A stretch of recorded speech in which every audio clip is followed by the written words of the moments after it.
Ministro Ramos, por favor, vamos prestar atenção. Muito obrigado. Você gostou? Está ótimo. Senhores, bom dia. Essa reunião é por solicitação minha ao Presidente da República, porque nós iríamos apresentar isso à imprensa, que não foi apresentado, e começaram uma série de especulações sobre esse plano de retomada. Então, eu solicitei ao presidente uma reunião com os ministros, porque o plano não vai ter efeito se todos os senhores não nos ajudarem, cada um na sua área, claro. Tá? Na hora que nós precisarmos das pessoas para a coordenação do plano, o Ministério que não colocar uma pessoa realmente que seja envolvida e tenha capacidade para poder coordenar e executar, esse Ministério vai ficar mais fraco e aí o plano todo fica meio capenga. Tá? É uma apresentação de 10 minutos no máximo, mas é somente isso. Eu pediria também aos senhores que a finalidade não é reunião de ministros para nós discutirmos nada, simplesmente para apresentarmos o plano. Como é que saiu essa ideia?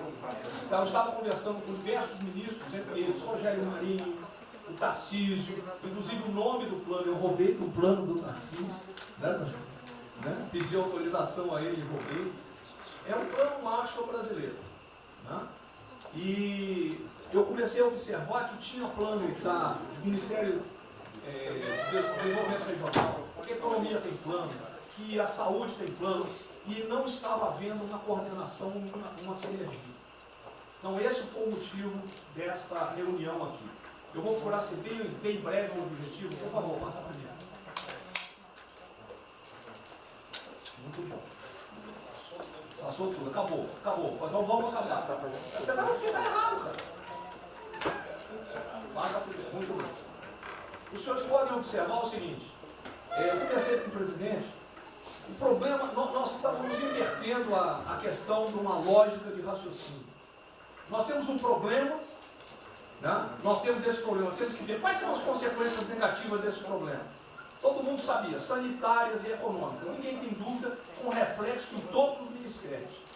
Mas o foco não é na solução do problema, o foco hoje, de uma maneira geral, é quem é o culpado. Tá? E nós queremos recolocar, vamos dizer assim, readequar isso aí para como o governo deve reagir a esse problema para achar uma solução para as duas consequências negativas que ocorrem. Próximo. Então, é um programa. O programa se chama Pro Brasil. Tá? Dou crédito ao azar do Tarcísio foi ele ter conversado comigo. Eu gostei e roubei. Né? Pro Brasil é um programa para integrar, aprimorar ações estratégicas. Os senhores vão ver que o foco, ele não é de governo, ele é de Estado. Eu estou tentando fazer uma projeção de 10 anos. Tá? Eu estou tentando, não, nós vamos ter que fazer isso. Para a retomada do crescimento socioeconômico em resposta aos impactos relacionados ao coronavírus. Tá? Pode passar. As dimensões do programa são essas aí. Tá? Ele pega um modelo de governança, ele busca melhoria da produtividade, investimentos estruturantes e ações estratégicas do setor público. Vai. O programa se divide em duas etapas, ou duas partes.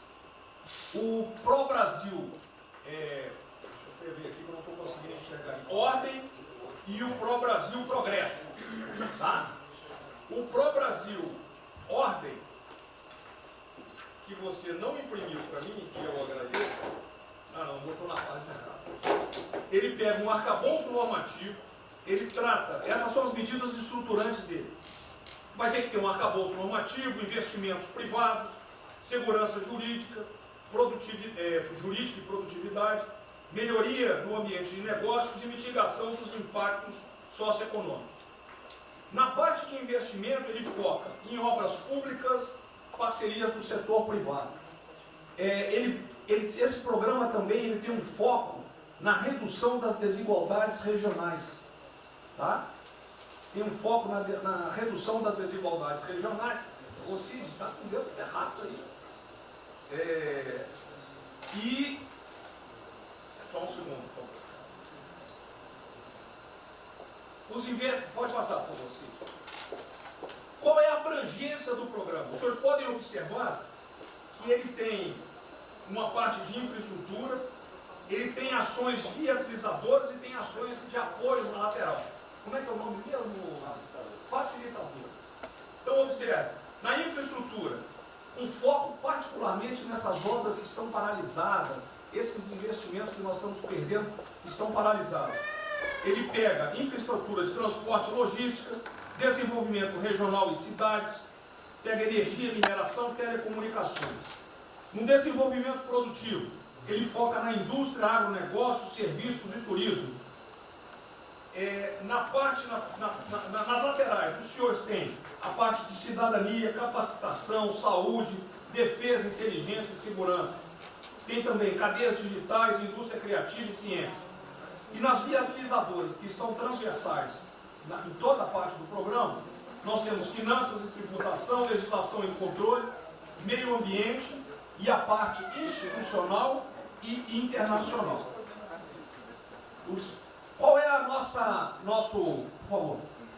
o nosso time frame que nós estamos pensando aí? A estruturação do programa. Eu preciso que os senhores, nós vamos fazer uma reunião, como os senhores podem ver.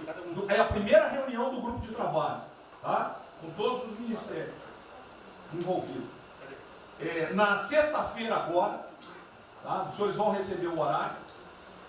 E aí nós teremos de maio a julho a estruturação do programa.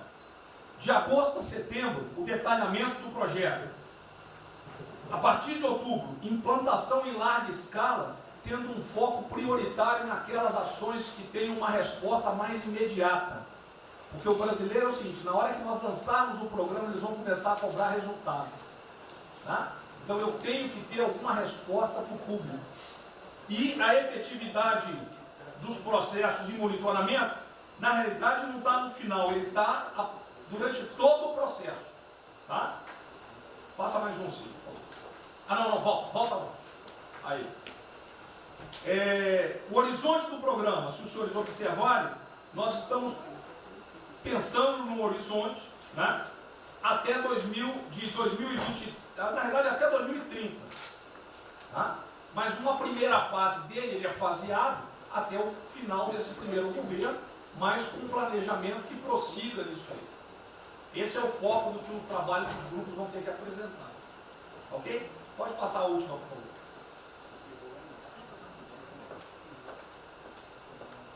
É sem sombra. Certo? Só um layout para os senhores.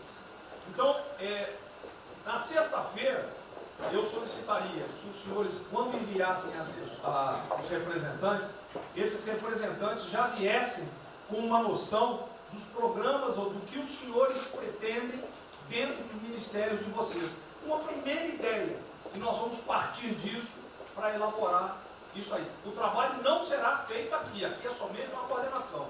Cada ministério vai fazer e nós vamos coordenar. Presidente Nacional. Vamos dar a palavra para o Guedes, com todo respeito aos demais, acho que o ministro mais importante nessa missão. Eu queria fazer a primeira observação seguinte: não chame de plano macho que revela um despreparo enorme. Não, isso aqui foi só aqui agora. Então, quando se falou em plano macho, o Brasil é um nome espetacular. 10.000. Plano macho é um desastre. Revela despreparo nosso. Plano macho, por exemplo, os Estados Unidos podem fazer um plano macho para nos ajudar. A China deveria financiar um plano macho para ajudar todo mundo que foi atingido. Então, a primeira linha da equação, a gente tem que tomar muito cuidado, isso é o plano pro Brasil. Nos fala plano mágico, é um desastre, vai revelar a falta de compreensão das coisas. A segunda coisa é o seguinte: é super bem-vinda essa iniciativa para nos integrarmos todos. Agora, não vamos nos iludir. A retomada do crescimento vem pelos investimentos privados, pelo turismo, pela abertura da economia, pelas reformas. Nós já estávamos crescendo. Voltar numa agenda de 30 anos atrás que é investimentos públicos financiados pelo governo. Isso foi o que a Dilma fez 30 anos. Então está cheio de gente pensando nessa eleição agora e botando coisa na cabeça de todo mundo aqui dentro. São governadores querendo fazer a festa, são às vezes ministros querendo aparecer, tem de tudo. E todo mundo vem aqui, vamos crescer, agora tem que crescer, tem que ter resposta imediata, o governo vai gastar. O governo quebrou. O governo quebrou. Em todos os níveis. Prefeitura, governador e governo federal. O que nós conseguimos fazer? Nós sinalizamos o contrário. Nós desalavancamos o banco público, reduzimos o endividamento, baixamos os juros e o Brasil ia começar a voar. Então, se a gente lançar agora um plano, todo o discurso é conhecido, acabar com as desigualdades regionais, marinho, claro, está lá, são os detalhes dele. É bonito isso, por isso é que o Lula e a Dilma estão fazendo há 30 anos. Se a gente quiser acabar igual a Dilma, a gente segue esse caminho. Então, eu acho o discurso bom, mas nós temos que tomar cuidado e reequilibrar as coisas. Não pode o ministro, para querer ter um papel preponderante esse ano, destruir a candidatura do presidente, que vai ser reeleito se nós seguirmos o plano das reformas estruturantes originárias. Então, eu tenho que dar esse recado, uma vontade de disposição, nós vamos ajudar tudo, mas nós não podemos nos iludir. O caminho desenvolvimentista foi seguido. O Brasil quebrou por isso. O Brasil estagnou. A economia foi corrompida, a política foi corrompida. A economia estagnou através do excesso de gastos públicos. Então, achar agora que você pode se levantar pelo suspensório, como é que o governo quebrado vai investir, vai fazer grandes investimentos públicos? Tarcísio sabe disso, conversando sempre. Tarcísio sabe o seguinte: quanto é que você consegue, Tarcísio? Passar de 5 bi para quanto? Para 15, para 20, para 30? Multiplicou por 6. Quanto é que você consegue de investimento em concessões? 250. Tá certo? Então, ó, tem 100 bilhões vindo para saneamento. Tinha 100 bilhões que viriam, as 17 maiores petroleiras do mundo viriam para a nossa seção onerosa. 100 bilhões de seção onerosa, 100 bilhões de mineração, 100 bilhões de saneamento, 230 bilhões de concessões, 500 bilhões. Cadê o dinheiro do governo para fazer isso? Não tem. Então, quem está sonhando é sonhador. A gente aceita. Politicamente, a gente aceita. Vamos fazer todo o discurso da desigualdade, vamos gastar mais, precisamos eleger o presidente. Mas o presidente tem que pensar daqui a 3 anos. Não é daqui a 1 ano, não. Tem muita gente pensando na eleição desse ano. É só a observação que eu faria. Eu estou fora de eleições municipais. Só um minutinho. A ideia aqui, ninguém falou em investimento público por enquanto. Inclusive, nós falamos ali em investimento, falamos inclusive em investimentos privados. O que tem que acontecer é o seguinte: eu estou vendo um plano de tudo, gente. Nós temos que centralizar. Isso, E aí, a imprensa, a economia vai dar exatamente o que pode, o que não pode. Fundamental a coordenação. Até para isso na imprensa que está saindo. Que saiu na imprensa assim: plano Marshall e economia está fora. Quer dizer, alguém foi para a imprensa e falou: vendo o plano Marshall ali, a economia está fora. Quer dizer, enfraquecer o nosso discurso num momento desse é uma tolice, é um atentado contra nós mesmos. Questão da imprensa. Eu acho que eu resumi hoje na frente do Palácio em 20 segundos. Eu não vou falar com vocês, que vocês vão deturpam, vocês inventam e potencializam. Tem que ser o papel de cada um. Não pode um sair daqui no cantinho, foi mais ou menos. Não pode falar nada, tem que ignorar esses caras, 100%. Senão a gente não vai para frente. Tem que estar sendo pautado para esses pulhas. O tempo todo jogando um contra o outro. É a Pedro Cristina contra mim. Não pode jogar a Pedro Cristina, joga ela contra mim. O tempo todo. Tá? Então, se a gente puder falar zero com a imprensa, é a saída. Bom, eu vou ser muito rápido aqui, general. Primeiro, parabéns. É fundamental esse processo de coordenação e de centro de governo. Nós precisamos ter isso cada vez mais aprofundado e com melhor qualidade. Segundo, eu quero, não precisa, mas eu quero me somar a essa visão do ministro Paulo Guedes, porque vamos lá, nós recebemos o governo com 36 mil obras paradas. Oriundas da onde? Do pátio. Só para lembrar. O Abraão tem não sei quantas mil creches. 3 mil creches paradas que somam nessas 36. Então, o que nós trouxemos para o Brasil e como é que nós começamos o ano, e eu vou lembrar, presidente, o senhor sempre disse, é muito triste ver um brasileiro chegar no exterior e ser recebido com o manto da desconfiança. Pois nós passamos, Paulo Guedes, o ano todo, Tarcísio, Tereza, Bento, o nosso ministro Marcos Pontes e outros, andando pelo mundo e fazendo o quê? Vendendo o Brasil. Terminamos o ano, lembra do número, 482 bilhões de investimentos para os próximos 20 anos. Uma boa parte, mineração, petróleo, por aí vai. Recebemos 90 bilhões de bônus de outorga. Nós temos 10 bilhões de dólares do governo da Arábia Saudita que precisa definir onde é que vai votar. Mas o príncipe autorizou. São 50 bilhões de reais. A dinheiro de hoje. Então, eu tenho convicção de que nós temos que continuar fazendo o que a gente vinha fazendo. Ou seja, aprofundando a participação da sociedade. Nós temos uma coisa emblemática de que a lei da liberdade econômica, pela primeira vez na história do Brasil, desde que o Brasil é Brasil, o cidadão diante do Estado tem razão até que o Estado prove ao contrário. Foi isso que fez os americanos, que há 200 anos atrás eram muito mais pobres do que nós, ser muito mais ricos do que nós.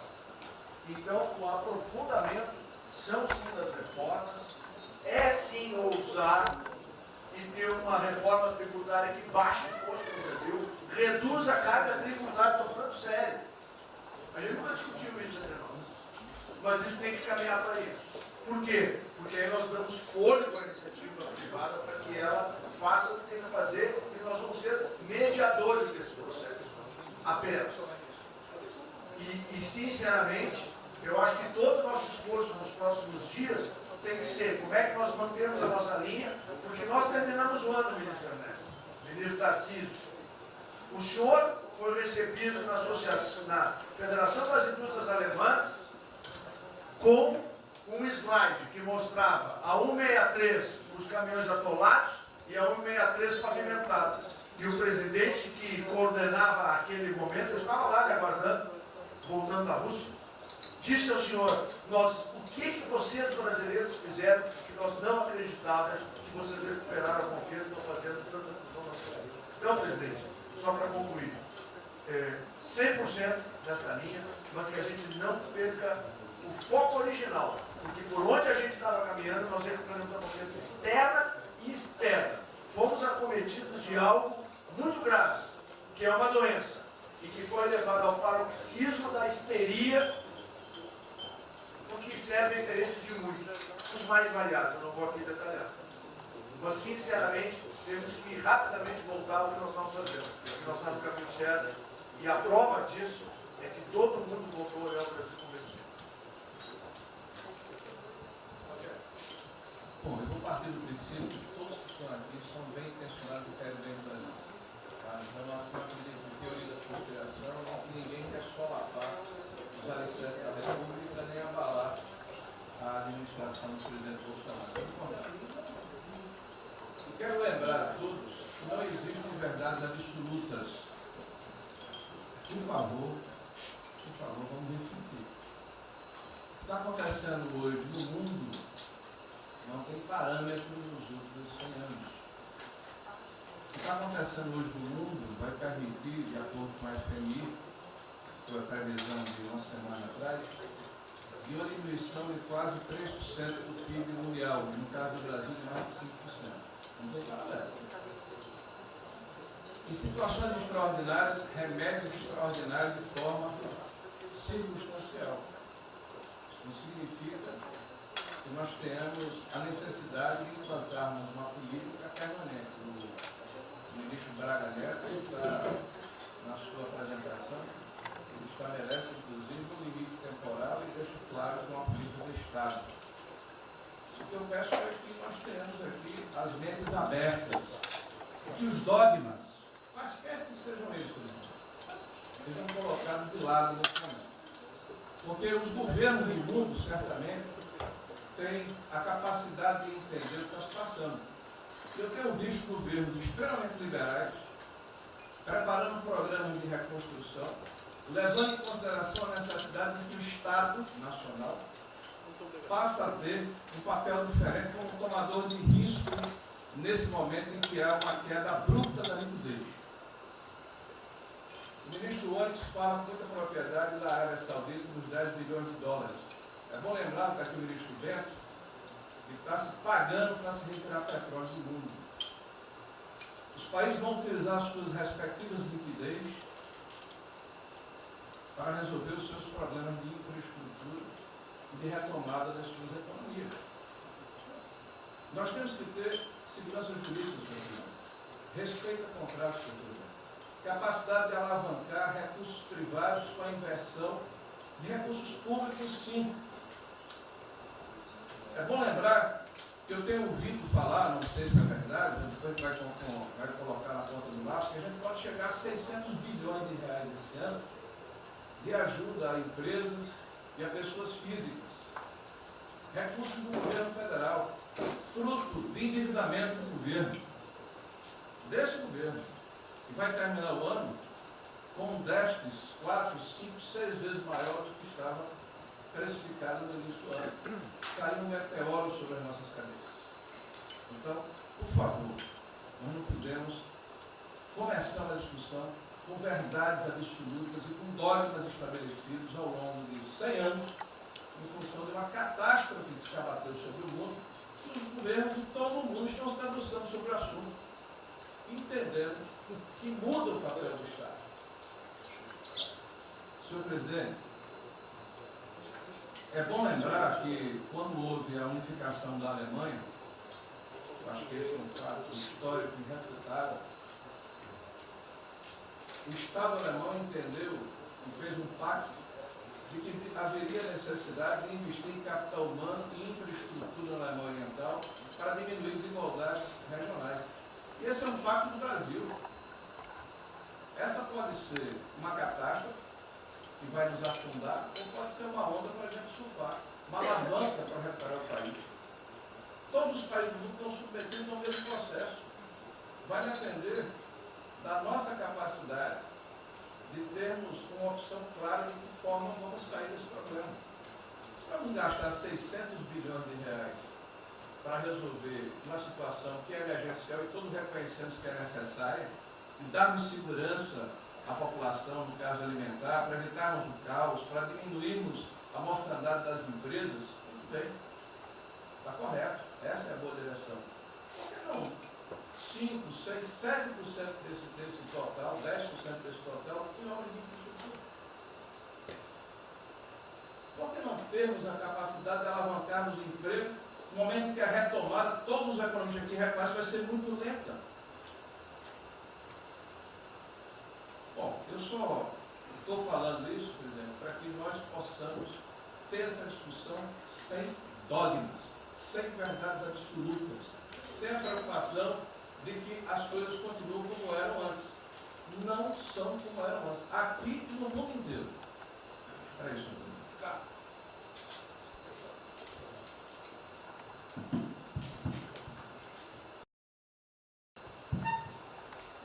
Presidente, estava assistindo atentamente a apresentação do colega Wilson Braga Neto.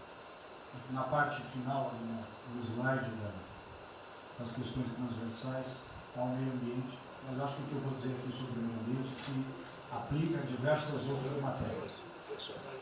Nós temos a possibilidade, nesse momento que a atenção da imprensa está voltada quase que exclusivamente para o Covid e daqui a pouco para a Amazônia, o general Mourão tem feito os trabalhos preparatórios para que a gente possa entrar nesse assunto da Amazônia um pouco mais calçado, mas não é isso que eu quero falar.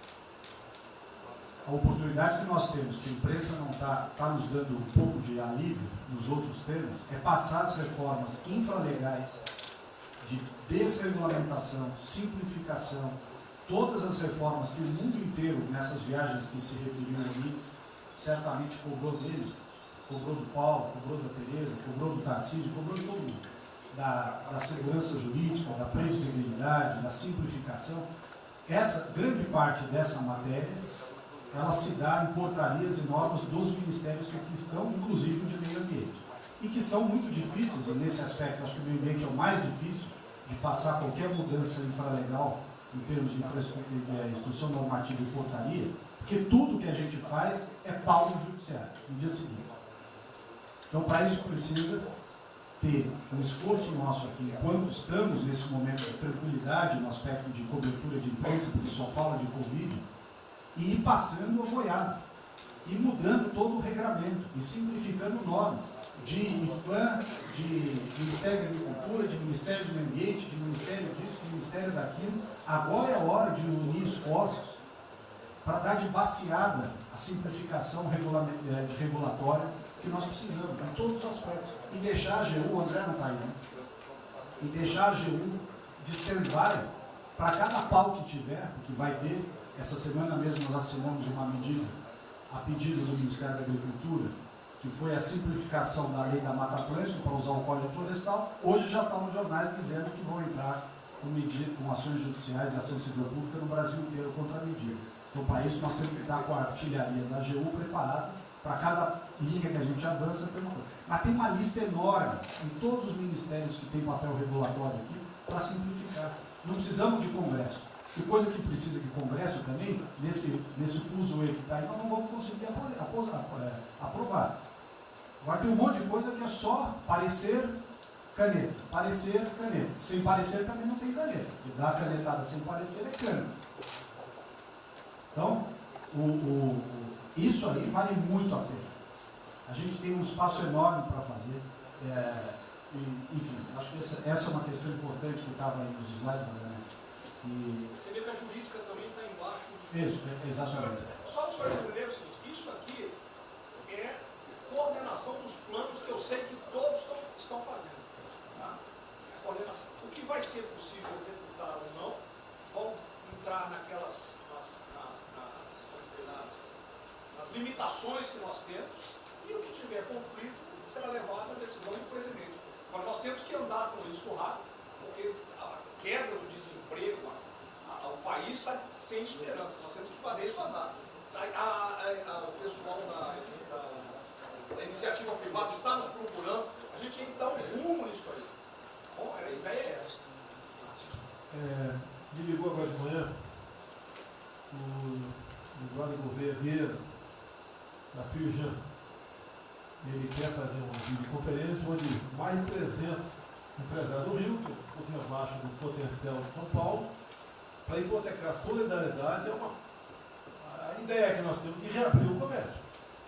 A desgraça que vem pela frente, eu acho que o Paulo vai estar até legal, Paulo. Eu não sou economista não. Vai ser uma porrada muito longa, você pode imaginar. Não só apenas nos informais. Eu acho que bateu a 10 milhões de carteiras assinadas por saco. E os governos estaduais não tem como pagar salário dos caras. Não tem. Maio, metade do estado não tem mais como pagar salário mais. A desgraça está aí. Eles vão querer empurrar essa trozoba para cima da gente. Esse pessoal aqui do lado vai querer empurrar. E a gente vai reagir, porque aqui não é saco sem fundo. Tá? Então essa preocupação vamos ter. Paralelamente a isso, é o AB da vida, enchendo o saco do Supremo, para abrir processo de bicho, porque não apresentei meu exame de vírus, essa frescurada toda. E todo mundo tem que estar ligado. Não é apenas cuidar do seu ministério nessas questões que estamos tratando aqui, é tratar da questão política também. Tá certo? Então essa preocupação temos que ter, porque a luta pelo poder continua a todo vapor. E sem neurose da minha parte. Tá? O campo fértil para aparecer umas porcaria aí, né? Levantando aquela bandeira do povo ao meu lado, não custa nada. O terreno fértil é isso: desemprego, caos, miséria, desordem social e outras coisas mais. Então essa preocupação todos devem ter. Né? Não é, tá bom, o Ministério fatura, deu merda no colo do presidente. Não pode ser assim. Hoje eu vi o Magno Malta me defendendo. O Magno Malta, desculpa aí, foi tratado lá atrás para ser vice. Depois ele resolveu não ser, tudo bem. Depois foi tratado para ser ministro, tudo bem. Agora, politicamente, ele nunca me deu uma alfinetada e sempre está defendendo os problemas que ele tem. Então, não é o ministro em peito aberto entrar no conjunto dos leões. Mas não pode. Né? Por exemplo, quando se fala em possível impeachment, ação no Supremo, baseado em filigranas, eu vou em qualquer lugar no território nacional. Ponto final. O dia que for proibido de ir para qualquer lugar do Brasil, pelo Supremo acabou o mandato. E espero que eles não decidam, ou ele, né, monocraticamente, querer tomar certas medidas, que daí nós vamos ter uma crise política de verdade. E eu não vou meter o rabo no meio das pernas. Zero. Certo? Porque se eu errar, se achar um dia ligação minha com o empreiteiro, dinheiro na conta nas ruas, porrada, sem problema nenhum. Vai para o impeachment e vai embora. Agora, com frescura, com babaquice, não. Até em cima do que eu falei, em frente ao Forte Apache. Eu sou o chefe supremo das Forças Armadas. Ponto final. O pessoal estava lá, eu fui lá, dia do Exército. E falei algo que eu acho que não tem nada demais. Mas a repercussão é enorme. Oh, AI-5. Cadê o AI-5? Acabou, o AI-5 não existe adicional no Brasil mais. É uma besteira. Artigo 142. É um pessoal que não sabe interpretar a função. Agora, em cima disso, fazer uma onda. Vamos ouvir deputados, empresários, seja o que for. Agora, quando a Câmara fala lá dentro, uma homenagem a Che Guevara, a Mao Tse Tung e tudo mais, não tem problema nenhum. Quando o Partido Comunista do Brasil faz suas convenções e idolatra lá, Fidel Castro, não tem problema nenhum. Quando um coitado levanta uma placa de AI-5, eu estou me lixando para aquilo, não existe AI-5. Não existe. Artigo 42. Nós queremos cumprir o artigo 42, todo mundo quer cumprir o artigo 42. E haver necessidade, qualquer dos poderes pode, né, pedir às Forças Armadas, né, que intervenham para restabelecer a ordem no Brasil, naquele local, sem problema nenhum. Agora, todos, né, têm que se preocupar com a questão política e aquele direito, tira a cabeça da toca, porra. Não é só ficar dentro da toca o tempo todo, não. Estou bem, estou cuidando da minha imagem, a minha imagem está aqui, eu sou bonitinho, e o requisito todo, não, tem que fazer essa parte. Então é isso que eu tento falar com você, que depois de um certo momento, onde chegar a cabeça dessas pessoas, fica difícil voltar atrás. Daí que é uma crise, é uma crise. Não tenho amor por esse mandato, para a cadeira de presidente. Zero. Não vou provocar ninguém. E assim como a defesa faz uma nota muito boa, dizendo que vai cumprir a Constituição, a liberdade, 10, né, e não aceita golpe, 10, também não aceita o contra-golpe dos caras, porra. Vai deixar alguns malucos aí, que sabe quem são, ficar aí naquela fervura de o presidente é irresponsável, ele é maluco, ele é genocida. Não é assim. O que vale para um lado, vale para o outro. O que não vale para um lado, não vale para o outro. Essa é a nossa preocupação que devemos ter. Com isso que está aqui, o próprio Brasil, mas também com a questão política. Se nós começarmos a falar com propriedade, e tem muita gente que fala muito melhor do que eu, e tem um conhecimento muito melhor do que eu, tem que falar, discretamente, mas tem que falar, para não deixar subir a temperatura, que é só porrada o tempo todo em cima de mim. E vou continuar indo em qualquer lugar do Brasil, ponto final, não é problema meu. Tá certo? Se eu não tivesse direitinho de vir, prefeitinho lá no fim do mundo, um jaguapoca do prefeito, manda prender. Tem que a justiça se posicionar sobre isso, porra. Tem que se posicionar sobre isso abertamente. Não admitimos prisão por parte do prefeito no decreto. Tem que falar, não é ficar quieto. E quem direito aqui, todos têm que falar isso aí, não é só a justiça. Todos têm que falar. Não é ficar, toca o barco não e vamos em frente. Tá? Então é isso que eu apelo a vocês, pô. Essa preocupação, acordem para a política e se exponham. Afinal de contas, o governo não só. E se eu cair, cai todo mundo. Agora, se vai cair um dia, vamos cair lutando, uma bandeira justa, não por uma babaquice de exame antivírus, pô. Pelo amor de Deus, pô. Tá? Eu até já bem claro, de uns 8 anos para cá, quando pedia farmácia de manipulação, um remédio qualquer, eu falava com o médico, bota um nome de fantasia, porque se for o meu nome para lá, como era sempre um cara manjado, né, tem 3, 4 que vão manipular lá o medicamento, pode me envenenar, pô. E assim é a mesma coisa a questão do vírus, entre outros. De acordo com o interesse, o cara é negativo, ou dá positivo, depois que deu, vai para a contraprova, vai dar problema. E nós sabemos, tá certo, que nós temos um compromisso com a verdade. Eu jamais mentiria se não tivesse realmente um exame negativo. Jamais eu mentia negativo, deu positivo, vice-versa. Jamais. A verdade é acima de tudo. Então é um apelo que eu faço a todos que se preocupem com política para não ser surpreendido. Eu não vou esperar o barco começar a afundar para tirar água. Estou tirando água e vou continuar tirando água de todos os ministérios. Então, quer dizer isso. A pessoa tem que entender. Se não quer entender, paciência, pô. E eu tenho o poder e vou interferir em todos os ministérios, sem exceção. Nos bancos eu falo com o Paulo Guedes, se tiver que interferir. Nunca tive problema, zero problema com o Paulo Guedes. Agora os demais, vou. Eu não posso ser surpreendido com notícias. Eu tenho a PF que não me dá informações. Eu tenho as inteligências das Forças Armadas que não têm informações. A BIM tem seus problemas. Tem algumas informações. Só não tenho mais porque está faltando, realmente, temos problemas. Aparelhamento, etc. Mas a gente não pode ver essa informação. Quem é que nunca ficou atrás da porta ouvindo que seu filho ou sua filha está comentando? Tem que ver, depois que ela engravida, não adianta falar com ela mais. Tem que ver antes. Depois que o moleque encheu os conos de droga, não adianta mais falar com ele, já era. A informação é assim. Eu estava vendo, estudando fim de semana aqui, como é que o serviço chinês secreto trabalha nos Estados Unidos. Qual a preocupação nossa aqui? É simples, né, irmãos? Não deve falar publicamente. Deve falar como? Está todo mundo vendo o que está acontecendo?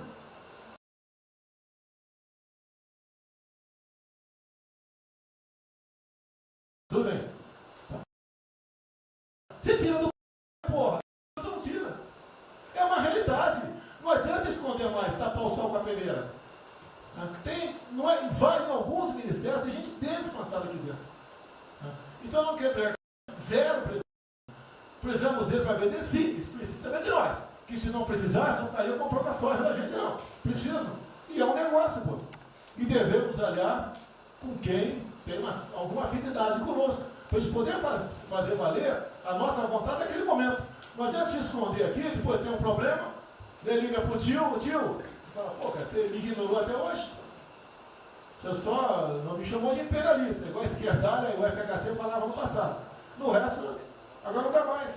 Então essa é a preocupação que temos que ter, a questão estratégia, que não estamos tendo.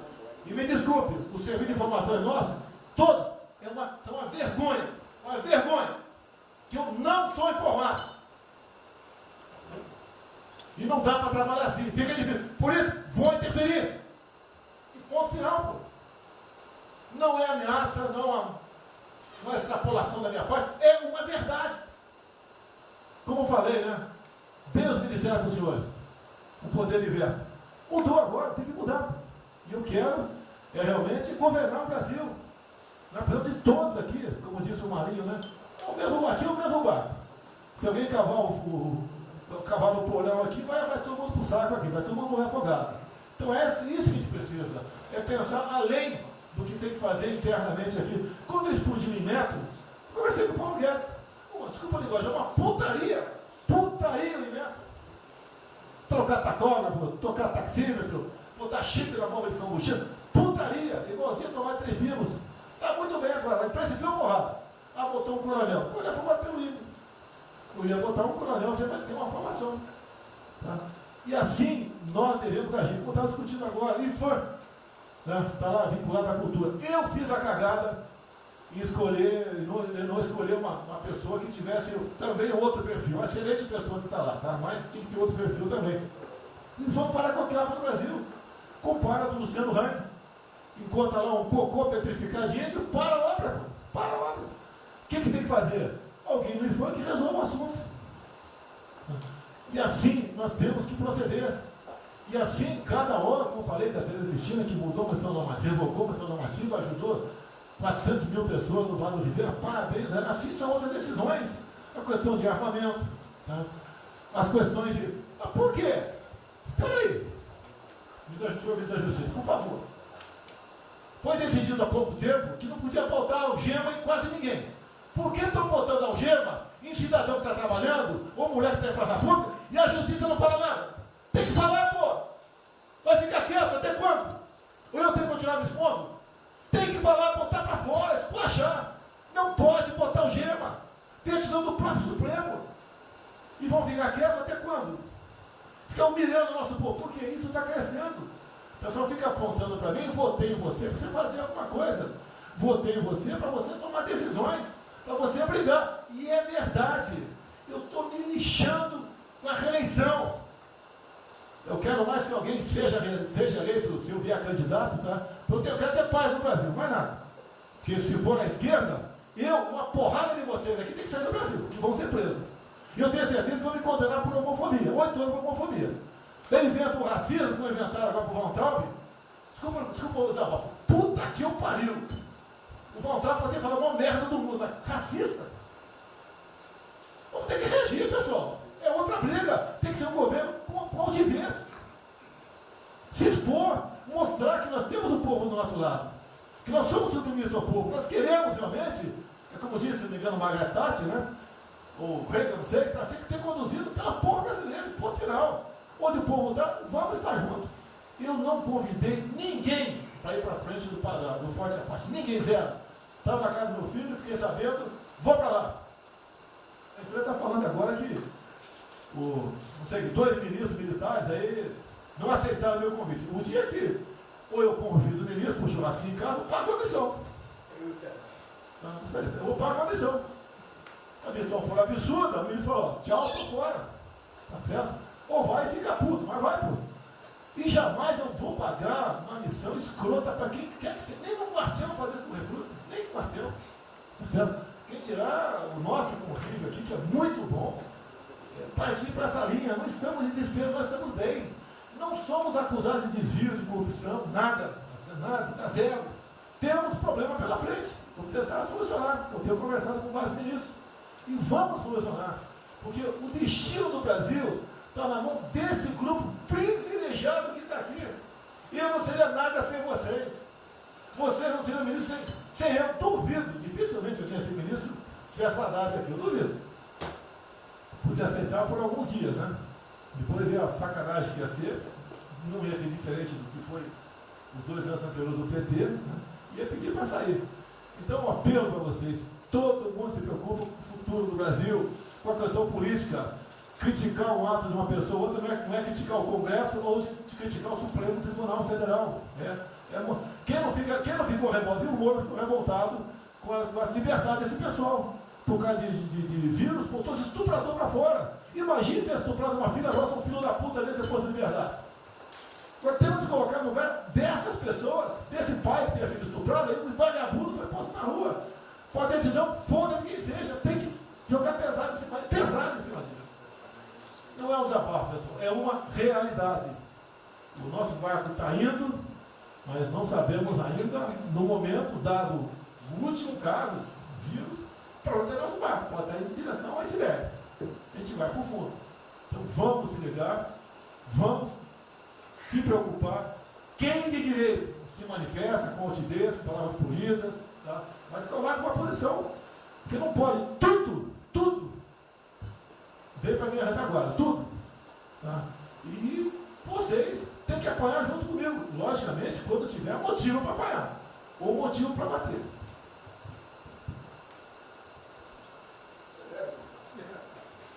Não, eu já caí.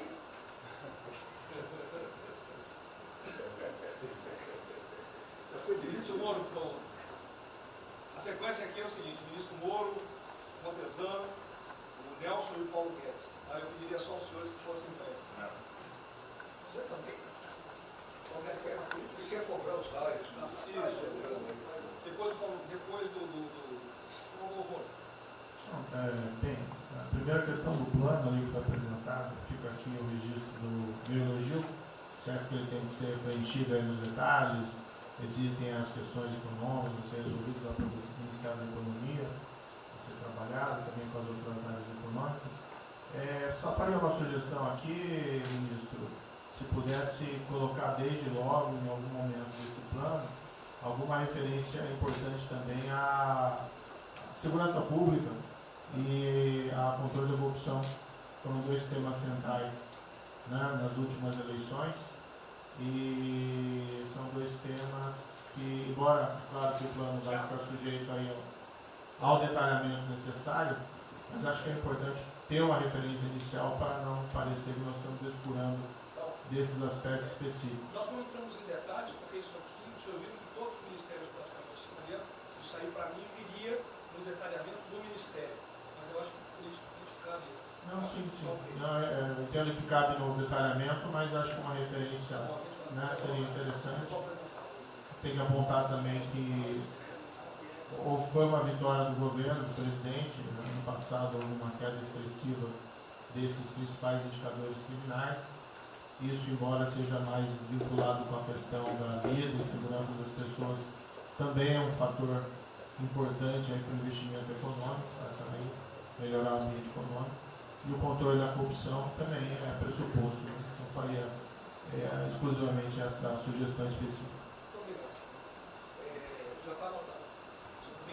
Lucas, ministro, primeiramente, parabéns. Acho que é um momento oportuno para a gente começar a falar do dia seguinte. O próprio ministro Guedes, nas discussões que temos tido nas últimas semanas, tem nos orientado. O BNDES foca na reconstrução, foca no dia seguinte, porque a crise de saúde vai demorar alguns meses e a reconstrução muito mais meses do que isso. Então é muito oportuno a gente já começar a discutir isso. Segundo, aqui eu subscrevo as palavras do ministro Salles. O que a gente tem observado nos projetos e concessões, etc., uma parte crítica, essa legislação para o funcionamento da máquina pública. É um momento muito oportuno para a gente aproveitar isso. Isso faz uma baita diferença no preço de um projeto, na velocidade, faz muita diferença. Então, eu subscrevo aqui as palavras do ministro Salles.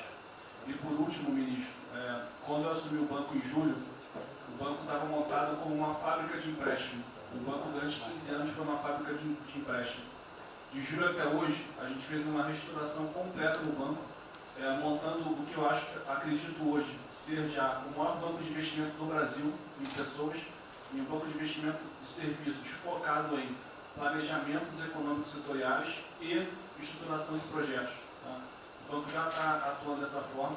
Temos um vasto conhecimento setorial, um vasto conhecimento de planejamento, já está rodando a contento, e esse BNDES de hoje se parece muito mais com o BNDES de 20 anos atrás, que era o BNDES que planejava e estruturava esses projetos no Brasil.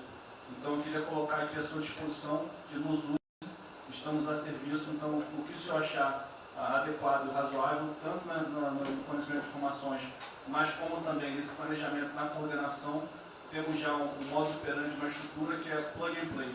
Se o senhor quiser usar, já está pronta para rodar para esse tipo de mapeamento de estruturação de projeto. Então, por favor, sinta-se bem à vontade de nos usar integralmente aqui na coordenação desse projeto, caso o senhor entenda adequado. Tá? Tiago. Nelson. Bom, estou chegando aqui, então é importante que eu coloque para você como é que a gente vai trabalhar. A saúde ela é fundamental, porque enquanto a gente não mostrar para a sociedade que a gente tem o controle da doença, da saída dela, qualquer tentativa econômica vai ser ruim, porque o medo vai impedir que você trate a economia como uma prioridade. Então, controlar a doença hoje é fundamental. E controlar a doença não significa que a gente vai curar a doença em uma semana, mas que a gente não é um barco à deriva e que a gente tem uma estratégia para trabalhar essa doença. Então, são 3 coisas que a gente vai trabalhar. Primeiro, a informação, para entender o que é a doença, qual é a evolução dela, como é que está a infraestrutura para cuidar da doença. Porque um dos grandes problemas que a gente tem hoje, se a gente olhar o Brasil hoje, ele é um dos melhores países em número em relação à mortalidade. O que assusta é você ver que o hospital não consegue atender, a gente no frigorífico, a gente está abrindo cofre em algum lugar para enterrar, e isso traz medo. E o medo impede que qualquer outra atividade tenha sucesso. Porque enquanto isso não for sanado, o restante vai ter muito pouca chance de ser comprado pela sociedade. A segunda coisa é estruturar a operação de cuidado. Então a gente vai investir em logística, vai investir na parte de compra e tentar melhorar o processo. Por quê? Porque se eu tiver os hospitais funcionando, eu vou ter os pacientes tratados, eu não tenho a sensação da crise, o medo melhora e o restante pode entrar. E a terceira coisa é a gente deixar claro um programa de saída do isolamento e do distanciamento. Não é que vai sair amanhã, mas eles têm que ter um planejamento. Porque aí a gente realmente mostra que a situação está na nossa mão. Pode ser que demore um pouco, mas a gente está controlando esse processo, que a gente não está sendo um barco à deriva. Então, basicamente, eu queria falar para vocês, essa é a forma como a gente vai tratar, e a gente vai estar interagindo com todos os ministérios que forem necessários, para que isso aconteça da forma mais rápida possível. Basicamente é isso, é um prazer estar aqui com vocês. Ontem eu liguei para o diretor-geral da Polícia Rodoviária Federal. Chegou ao meu conhecimento uma nota que era dele sobre o passamento de um patrulheiro. E ele enfatizou que era por 2019. Eu liguei para ele, por favor. O que mais? Ele era obeso, era isso, tinha comorbidades. Mas ali na nota dele só saiu o Covid-19. Então, olha, claro, aquele direito do respectivo ministério pode botar Covid-19, mas bota também, fibrose, um montão de coisa. Não pensa nesse negócio, tem um montão de coisa lá. Para exatamente não levar um medo à população. A gente olha, morreu um sargento do Exército, por exemplo. A princípio é um cara que está bem de saúde. Né? Um policial federal, né? Será o que for. E isso daí não pode acontecer. Então, pede esse cuidado com os colegas, né? A quem direito do respectivo ministério, que tem alguém encarregado disso, né? Tomar esse devido cuidado para não levar mais medo ainda para a população. Você perguntou, nossa, aí perguntou quanto tempo levaria para mostrar o plano, alguma coisa. Eu acredito que. Não, nós já conversamos hoje. Não, nós já conversamos hoje sobre isso. O COP está montando junto com a saúde. Tá? Eu não posso dizer. A gente está trazendo recurso para poder acelerar esse processo, porque a gente está correndo muito tempo. Enquanto a gente não conseguir controlar a percepção que a gente hoje tem condição de cuidar das pessoas, vai ser difícil. Né? E o problema da doença é que você pega um sistema que, se você falar em eficiência, os hospitais têm que ser eficientes. Então, quando você fala em eficiência, você vai quase no limite do cuidado. Você não tem sobra, você não tem gordura. Quando você pega uma doença que chega, que é muita gente ao mesmo tempo, você não consegue ter agilidade para preparar o sistema para cuidar dela. E a gente tem um problema adicional que a gente tem que tomar cuidado, que é o seguinte: como você tem os hospitais com pouca, você tem muita gente falando de Covid, os hospitais estão diminuindo muito o atendimento, o que significa que eles vão ter problema financeiro. Se isso prorroga, esses hospitais vão ter cada vez mais dificuldade, você vai poder ter um hospital mais sucateado, um hospital fechado. O que está acontecendo hoje? Vamos botar em números hoje. A gente tem 4 milhões de pessoas hoje com a Covid. O Brasil hoje tem 212 milhões de pessoas.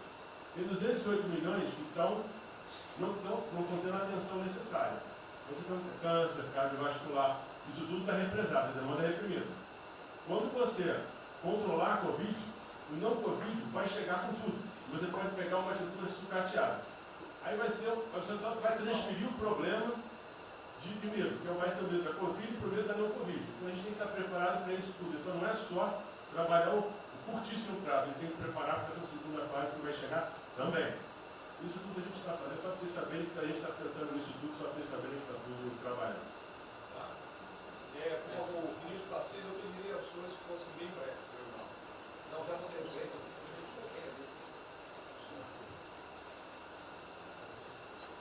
Só para louvar a iniciativa, acho que é importante essa coordenação da Casa Civil. Tenho certeza que é o que a sociedade espera isso de nós. A boa notícia é que a gente vem conversando com os investidores, eles estão interessados no nosso programa de concessão. Claro que a gente vai ter que ajustar alguma coisa nos projetos em função da percepção do nível de risco.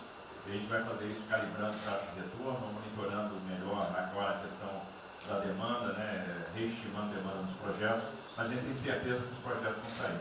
Qual o cuidado que a gente tem que ter? A gente fala em 250 bi de investimento, só que concessão funciona o seguinte: o que a gente contratar agora vai gerar investimento em 2023, 2024, não é imediato.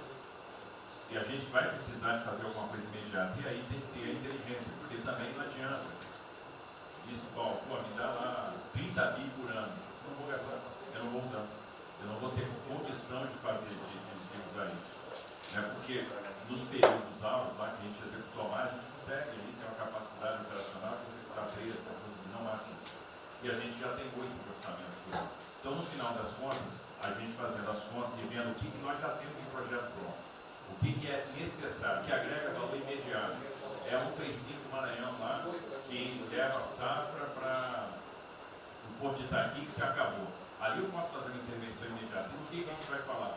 Estou falando de pegar os 8 que a gente tem e agregar mais 3, mais 4. É essa aqui. Eu acho que isso é realmente necessário para gerar emprego, para dar a resposta que a sociedade está querendo e conjugando isso com investimento privado. As duas coisas têm que andar juntas, né? E aí nós vamos dar um bom retorno. A gente está vendo aí o esforço que o BNDES está fazendo, está fazendo um trabalho magnífico, trazendo o banco, trazendo o privado, o sindicato de bancos, para assumir uma responsabilidade que é deles também. O Banco Central injetou um monte de liquidez aí no sistema, para o dinheiro não ficar empossado, e aí preservando o caixa para atuar, né, nesses projetos de estrutura que vai ser fundamental. Então, eu acho que é essa linha que nós precisamos ter, né? E tivemos aí dois caras aí na história recente que pegaram terra arrasada e entraram para a história. Um foi o Roosevelt, o outro foi o Churchill. O terceiro vai ser o Bolsonaro.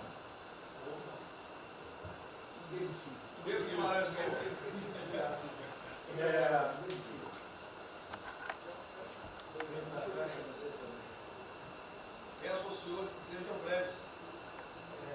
São só 5 pontos muito rápidos. Primeiro, presidente, o maior programa da história do mundo de inclusão social, digital, que nós estamos fazendo nesse governo, pessoas que tomavam dinheiro a 25% ao mês. Quer dizer, todos os ladrões lá, PT, PMDB, PSDB, aquela ladroagem toda, 25% ao mês. E ninguém se indigna. Esse governo que se indignou, o governo dos liberais. Então, assim, acho que a gente está com problemas narrativos. Hoje de manhã, por exemplo, o pessoal da Band queria dinheiro. O ponto é o seguinte, vai ou não vai dar dinheiro para Bandeirantes? Ah, não vai dar dinheiro para Bandeirantes? Passei meia hora levando porrada, mas repliquei. E falei, olha, vocês estão em casa? Eu tenho 30 mil funcionários na rua. Não tem esse negócio, essa frescurada de home office. Eu já visitei 15 agências. E você em casa? Aí o pessoal ficou um pouco mais calmo. Quer dizer, eu posso ter 30 mil brasileiros nas agências lá. Sabe quantas pessoas a Caixa está pagando hoje? 7 milhões de pessoas. E todo mundo home office. Que porcaria é essa? Desculpa o meu ponto, presidente. Quando o senhor falou, eu vou me emocionar. O Luiz Lima, que nadou com meu pai, foi atleta olímpico, teve a esposa e a filha de 14 anos presas ontem, no Camburão. Que porra é essa? Desculpa. Que porra é essa? O cara vai pro Camburão com a filha, que se fosse eu, ia pegar minhas 15 armas e ia dar uma... Eu ia morrer. Porque se a minha filha fosse pro Camburão, eu ia matar ou morrer. Que isso? Estava nadando, é uma atleta olímpica. Você tira a pessoa está nadando com 14 anos. Eu tenho uma filha Maria de 14 anos. Se a minha filha fosse pro Campurão, ou eu matava ou morria. Isso.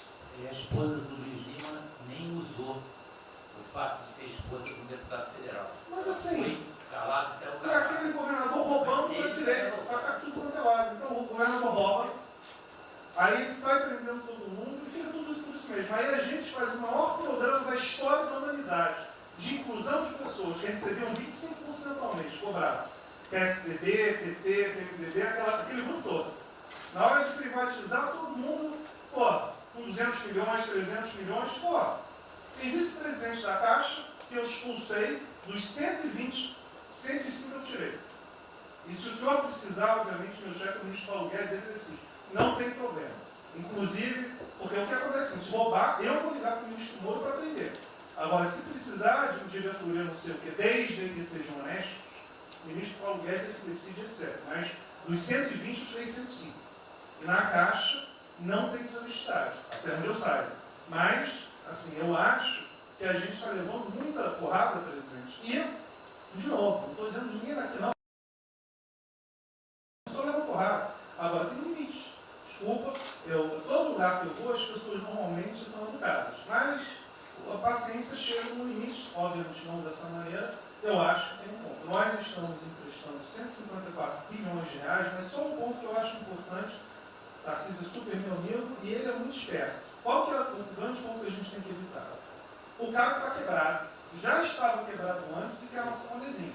Então, assim, claramente tem que ajudar e eu concordo. Tanto que nós emprestamos 43 bilhões de reais para o segmento imobiliário.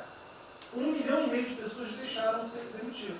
Agora não é para todo mundo, não. Aquela empresa que já estava quebrada antes, por que a gente vai dar molezinha?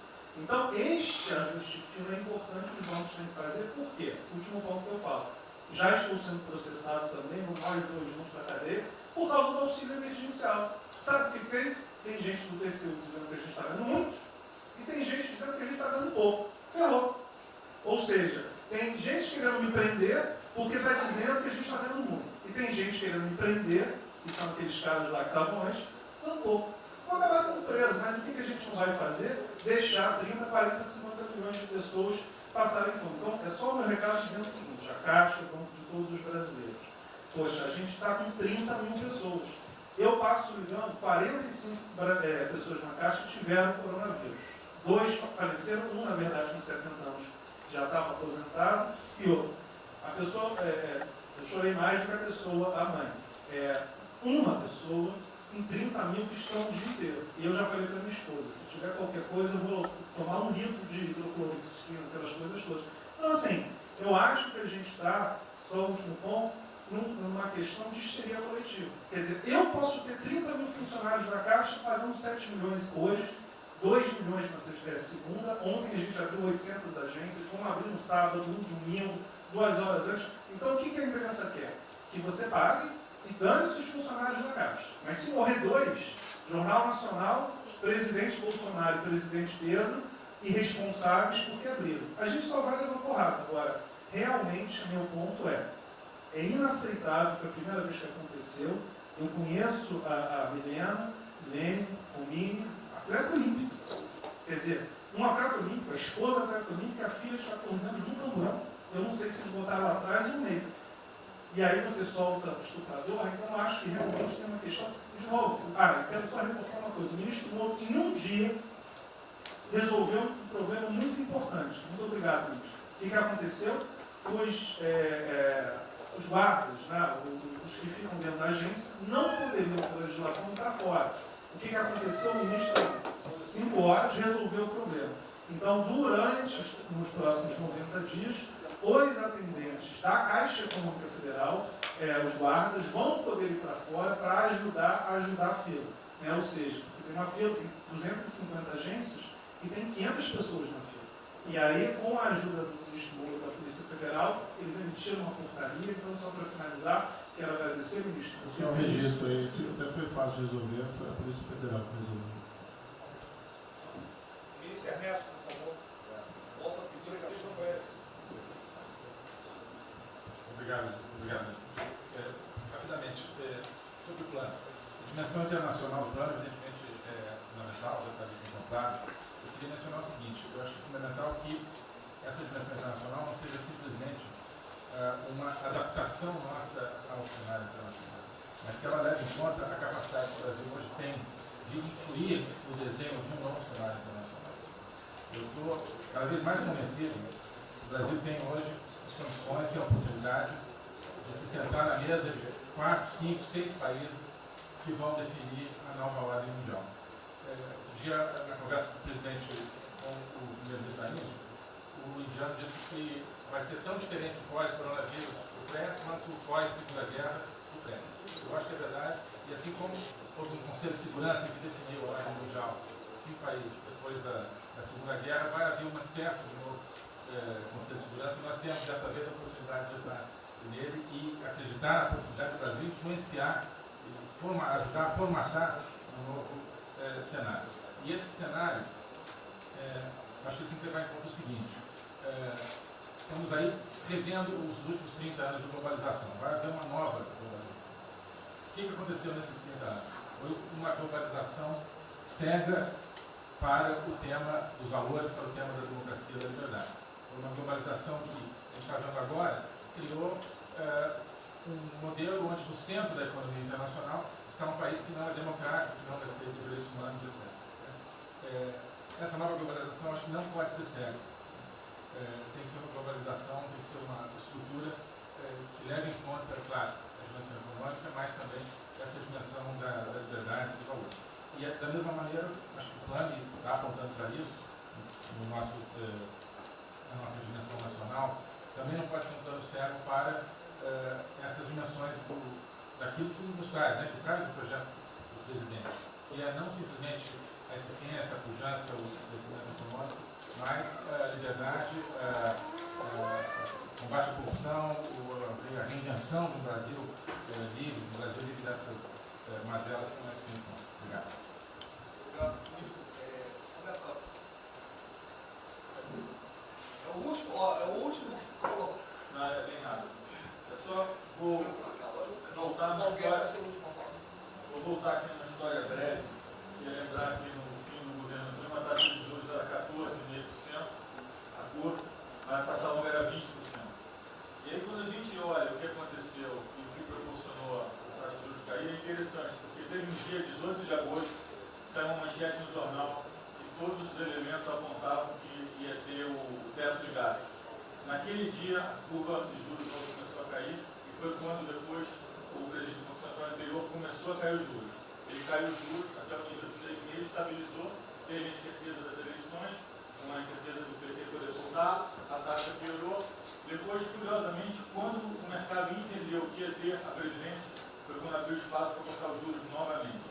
Então, a razão dos juros ter ido de 14,5%, 15% ou 20% para o que está hoje foi o fato da sociedade e do mercado ter entendido que o governo ia ter disciplina em relação às contas públicas. Isso a gente não pode esquecer. Tá? Se permite, Roberto, então você está dizendo aí que não só a Selic tem como uma taxa longa, nós devemos basicamente a PEC do teto, é isso? Isso. Estou dizendo exatamente isso. E depois também a Previdência. Então, dito isso, eu acho que é importante a gente passar essa mensagem. Um outro tema só, aí em relação ao plano, 3 pontos só que eu acho importantes. A gente tem feito reuniões entre os banqueiros centrais de vários países do mundo, quase todas as semanas. Eu acho que tem 3 pontos que são importantes. Primeiro, existe um consenso hoje que o mundo privado está com muito medo de tomar risco. Então, que não vai ter como ter uma saída rápida sem que o governo não entre de alguma forma no mundo risco. Porque o mundo privado está com medo de tomar risco pelo fator medo. Que é o fator que o doutor me ensinou, que eu acho que é muito importante. Se amanhã você permite todo mundo no estádio de futebol ter um jogo, será que todo mundo vai sair de casa e vai? Qual é o fator medo? E o fator medo é interessante porque quanto mais informação você tem, mais medo você tem. Porque a mídia joga medo. Então você tem hoje uma classe mais alta que tem mais medo que a classe mais baixa, exatamente porque eles têm mais acesso à informação e a informação enviesada. Então, o primeiro ponto é esse tema de tomar risco. O segundo ponto rápido é um tema que eu acho que está muito crescendo também, crescendo bastante, que é a análise, que a gente chama de análise intertemporal. Quando você faz uma ajuda, quando o governo faz um gasto, geralmente acontece 2 coisas. Ou você bota fundo perdido, ou seja, esse gasto não vale nada, e aí vai ter um reflexo na economia, na taxa de juros, ou as pessoas exageram falando esse gasto vai ser um multiplicador. Provavelmente não é nenhuma coisa nem outra. O que eu acho que falta de analisar os gastos do governo é o quanto desse gasto que eu recupero lá na frente, via preservar empregos, via manter uma empresa viva, que ia morrer. Então eu acho que falta análise completa do gasto. O gasto nunca é fundo perdido. Também ele nunca é muito multiplicador, ele é um meio do caminho de uma coisa e outra. E o que eu acho que falta é a análise de eu vou gastar tanto e esse gasto vai ter essa visibilidade. Por exemplo, existe uma percepção do mercado que dinheiro para governador e prefeito é dinheiro jogado fora. Pode ser que seja mentira, mas existe essa percepção hoje. E tem vários vídeos rodando por aí, os senhores devem ter visto, de que o dinheiro vai para a prefeitura e não vai parar, porque vai em bem intangível, que é difícil de controlar.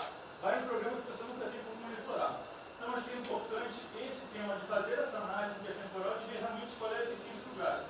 E por último, último ponto, conversando com investidores, a gente tem feito isso, inclusive nós fizemos uma conversa, 2 bancos centrais com investidores, inclusive de infraestrutura, e o problema principal que aparece em toda a conversa no Brasil, do investidor privado, é que no passado, toda vez que o investidor privado entrou, teve muita sacanagem. O tema da governança é super importante. Então, eu estava conversando com o Marinho, a coisa mais importante desse projeto, na minha opinião, é garantir que a governança é boa. O investidor privado ter certeza que ele vai estar junto com o governo, ou ele vai estar em grande parte tomando risco, às vezes o governo vai tomar um pouquinho, mas que é uma coisa que ele não precisa se preocupar na frente da governança. E o jeito de melhorar a governança é colocar agentes internacionais que fazem governança mundial. A gente conversou um pouco sobre isso. Só isso. Obrigado. Obrigado. Ministra Damares, por favor. Perdão. Marcelo já falou? Não. Ministra Damares. Ministro, parabéns pela ideia, mas eu preciso lembrar e eu preciso fazer sempre isso para que a gente não perca o foco, a questão de valores, ministro.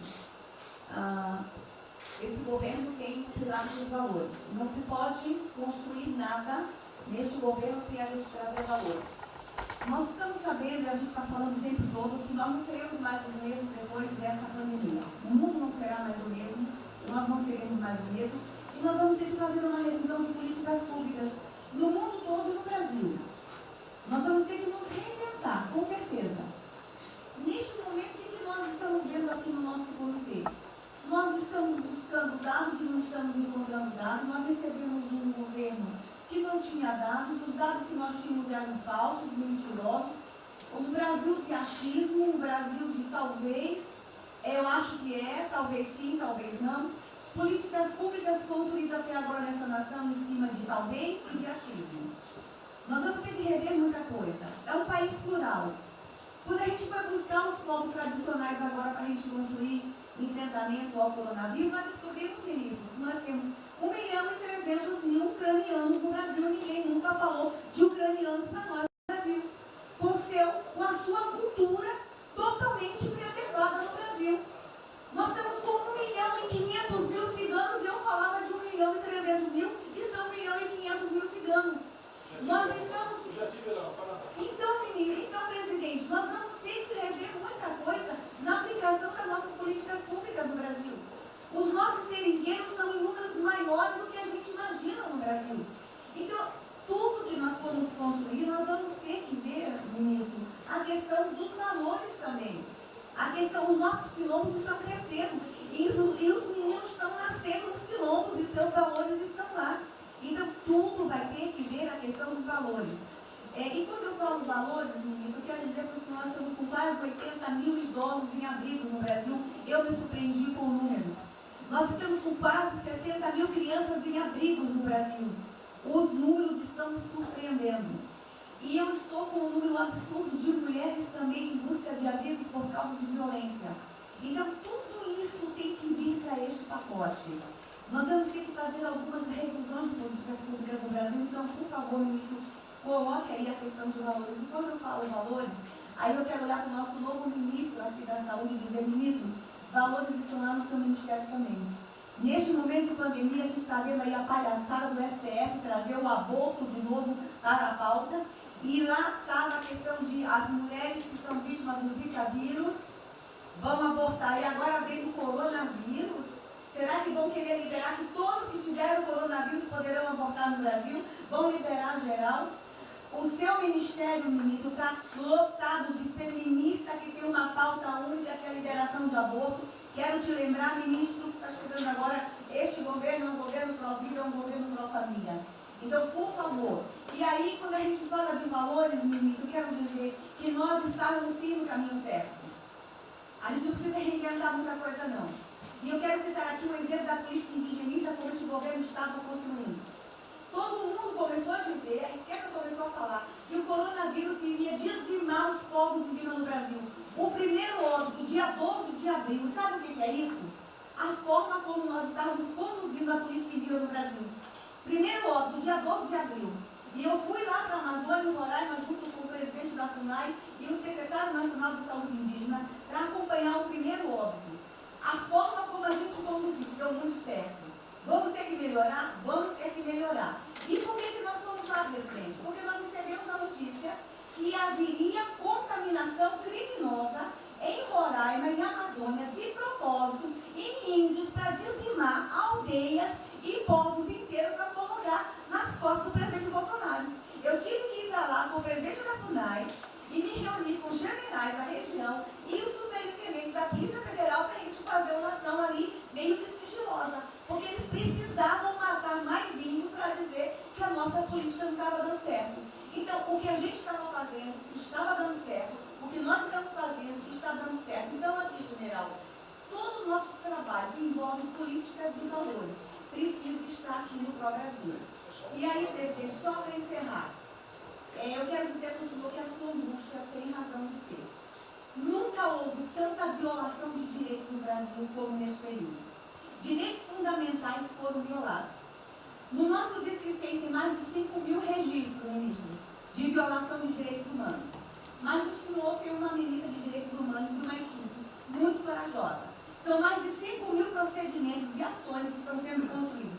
Governadores e prefeitos responderão processo. Idosos estão sendo algemados e jogados dentro de camburões no Brasil. Mulheres sendo jogadas no chão e sendo algemadas por não terem feito nada. Nós estamos vendo padres sendo multados em R$90 mil porque estavam dentro da igreja com 2 fiéis. A maior violação de direitos humanos da história do Brasil nos últimos 30 anos está acontecendo neste momento. Mas nós estamos tomando providências, a pandemia vai passar, mas governadores e prefeitos responderão processos. E nós vamos pedir, inclusive, a prisão de governadores e prefeitos. E nós estamos subindo o tom. E discursos estão chegando. Nosso ministério vai começar a pegar pesado com governadores e prefeitos. Nunca vimos o que está acontecendo hoje. Se eles falavam que nós éramos violadores de direitos, eles estão. Inclusive, o governador Wellington agora, ontem, determinou que a polícia poderá entrar nas casas. Vocês não imaginam o que ele vai fazer. Poderá entrar assinou. A polícia poderá entrar na casa sem mandato. Então, assim, as maiores violações estão acontecendo nesses dias. Então, nós estamos fazendo enfrentamento, mais de 5 procedimentos. O nosso ministério já tomou a iniciativa e nós estamos pedindo, inclusive, a prisão de alguns governadores. Então, está aí algumas respostas. Valores. Por favor. Valores. Posso falar? Pode. Damares, houve aqui uma apresentação, uma representação do ministro Paulo Guedes, que a senhora vai receber mais dinheiro. Obrigada. Ministro Marcelo, por favor. Obrigado, vou ser bem breve também. Primeiro, parabenizar o ministro Braga Neto pelo... Eu queria só deixar uma coisa seguinte, eu fico bem, cara.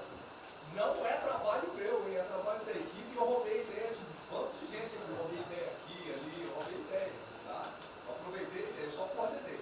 Um cronograma importante do projeto, obviamente, todos os ministérios, como o Ministério do Turismo, também já estão finalizando até amanhã esse programa de retomada. E, presidente, o turismo, obviamente, ele tem uma importância muito grande para a economia, o Paulo Guedes sabe disso, mais de 8%, ou seja, quase 10% do PIB nacional é turismo. E o presidente falou que vai extinguir o Ministério porque o turismo acabou. Agora precisa do Ministério mais do que nunca, presidente. O turismo ele vinha numa crescente muito importante. O ano de 2019 cresceu 2,6%, enquanto a economia cresceu 1%, gerou 163% a mais de emprego do que o ano de 2018. E, obviamente, no meio dessa pandemia, foi o primeiro a ser impactado de forma brutal. O Rogério Marinho sabe bem disso e nos ajudou muito aí. Quero aproveitar para agradecer o Paulo Guedes, a Marinho também nos ajudou muito nesse processo, de contemplar, ou seja, de ter um plano de ação que viesse evitar o desmonte do setor do turismo, porque grande parte das empresas do turismo passou de um fluxo de caixa de 100 para 0 de um dia para o outro. Então, ações como a suspensão de contrato de trabalho, o ministro Moro também agradeço, teve uma ação fundamental do setor, que foi uma medida provisória que contemplasse ambas as partes, tanto o consumidor quanto as empresas, através da Senacom, o que impediu judicializações em massa, porque aquela pessoa que comprou o ingresso de um show ou um pacote turístico, ela, se fosse para cima das empresas ainda para pedir o reembolso de imediato, isso seria catastrófico, geraria mais desemprego ainda. Então, essa medida provisória garantiu que as empresas pudessem ter um fôlego, um prazo aí de até 12 meses para fazer esse reembolso. O terceiro ponto foi a questão dos créditos, que está terminando de ser fechado junto ao BNDES. Agradeço muito aí também o Montesano, a Caixa Econômica também, o Pedro, o ministro Paulo Guedes, que o entrave maior estava na questão das garantias, mas a gente está conseguindo finalizar esse modelo de crédito para contemplar a todos, desde o MEI ao micro, pequeno, médio, o grande empresário no Brasil do setor turístico. O setor, presidente, ficou muito feliz, se sentindo contemplado com todas essas ações e medidas por parte do governo federal. O setor do turismo no Brasil fizeram cartas com as principais associações agradecendo a postura do governo federal em relação a isso. Eu quero, presidente, falar um assunto aqui que talvez seja muito polêmico, mas eu acho que é importante esse debate nesse momento. Aí eu falo também para a ministra Damares, que eu sei que é uma pauta muito sensível também a ela, que é a questão, presidente, porque o Ministério do Turismo agora tem que ter um planejamento, um plano de atração de investimentos, que é o que gera emprego, renda, é o que ajuda, obviamente, a economia do Brasil. E para isso, presidente, eu acredito que é um momento propício nesse planejamento da retomada discutir os resorts integrados. Não é legalização de jogos, não é bingo, não é caça-níquel, são resorts integrados. Obviamente, presidente, uma pauta precisa ser construída, ainda mais estou olhando para um cara aqui para mim. A pauta precisa ser construída com as bancadas da Câmara, tanto a evangélica quanto a católica, mostrando ou desmistificando vários mitos que giram em torno disso. Não sei se o ministro Paulo Guedes concorda. Nós temos a possibilidade de atrair pelo menos 40 bilhões de dólares para o Brasil só de outorgas, de investimentos imediatos para essa pauta. Mas o que precisa ser feito, presidente, é realmente desmistificar a questão de evasão de divisas, de lavagem de dinheiro, de tráfico de drogas, e para isso eu sugeriria que nesse debate pudéssemos contar com o Ministério da Justiça, através da Polícia Federal, o Ministério Público na mesa, a Receita Federal, os órgãos de controle, mas obviamente, presidente, uma pauta que só levaremos para frente se a gente conseguir pacificar ou nos fazer entender pela bancada evangélica, pela bancada católica, para que não haja uma distorção na comunicação disso. Tem que ser um projeto muito bem feito, que eu acredito que pode ser, nesse processo da retomada, uma grande oportunidade para o Brasil atrair grandes complexos, dos quais apenas 3% são utilizados para os cassinos. E outra, isso não tem impacto diretamente nenhum na família dos trabalhadores brasileiros. Está desbloqueado. Não, não é bem isso não. Eu vou ter que começar a desmistificar para dar mais aqui. Estou vendo isso.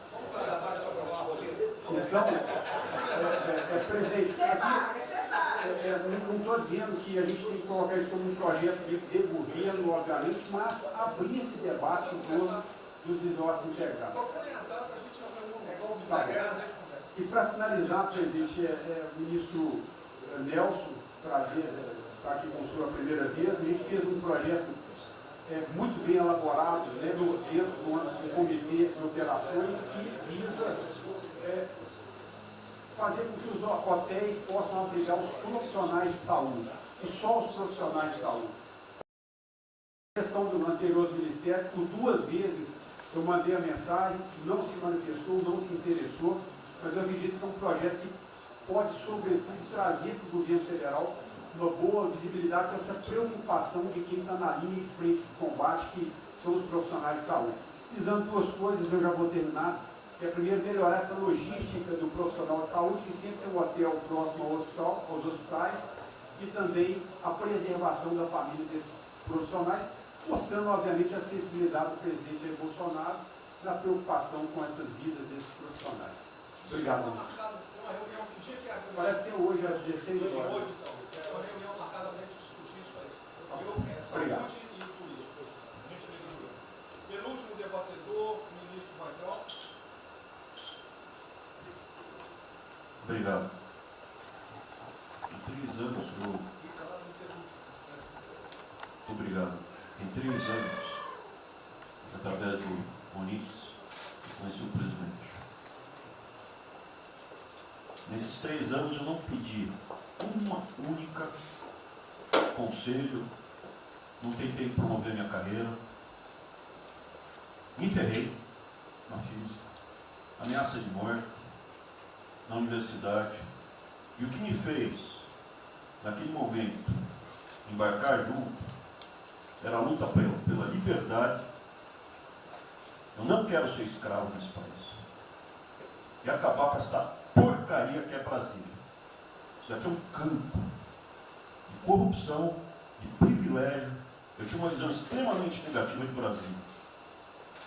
Brasília é muito pior do que eu podia imaginar. As pessoas aqui perdem a percepção, a empatia, a relação com o povo. Se sentem inexpugnáveis. Eu tive o privilégio de ver a mais da metade desse time chegar. Eu fui secretário executivo do Ministro Unidos. Eu acho que a gente está perdendo um pouco desse espírito. A gente está perdendo a luta pela liberdade. É isso que o povo está gritando. Não está gritando para ter mais Estado, para ter mais projetos, para ter mais... O povo está gritando por liberdade. Ponto. Eu acho que é isso que a gente está perdendo. Está perdendo mesmo.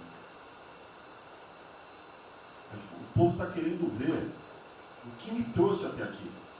Eu, por mim, botava esses vagabundos todos na cadeia. Começando no STF. E é isso que me choca. É só isso, presidente. Eu realmente acho que toda essa discussão de vamos fazer isso, vamos fazer aquilo, eu vi muitos ministros que chegaram, foram embora. Eu percebo que tem muita gente com agenda própria.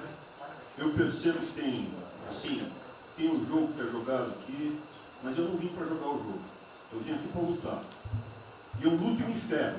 Eu estou com um monte de processo aqui no Comitê de Ética da Presidência. Eu sou o único que levou processo.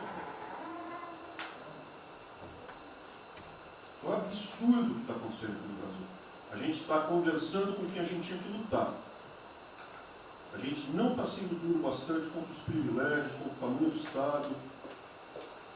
E eu realmente estou aqui de peito aberto, como vocês sabem disso.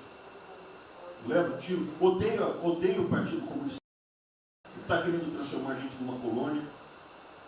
Esse país não é. Odeio o termo povos indígenas, odeio esse termo, odeio. Povos ciganos, só tem um povo nesse país. Quer, não quer ser de ré. É povo brasileiro, só tem um povo. Pode ser preto, pode ser branco, pode ser japonês, pode ser descendente de índio, mas tem que ser brasileiro, pô. Acabar com esse negócio de povos e privilégios. Só pode ter um povo. Não pode ter ministro que acha que é melhor do que o povo, do que o cidadão. É um absurdo, a gente chegou até aqui. O senhor levou uma facada na barriga. Fez mais do que eu. Levou uma facada. Mas eu também estou levando coisa e estou correndo risco. E fico escutando esse monte de gente defendendo privilégio, teta. Entendeu? É isso. Negócio, empréstimos. A gente veio aqui para acabar com tudo isso, não para manter essa estrutura. E esse é o meu sentimento extremamente chateado que eu estou vendo. Essa oportunidade se perder.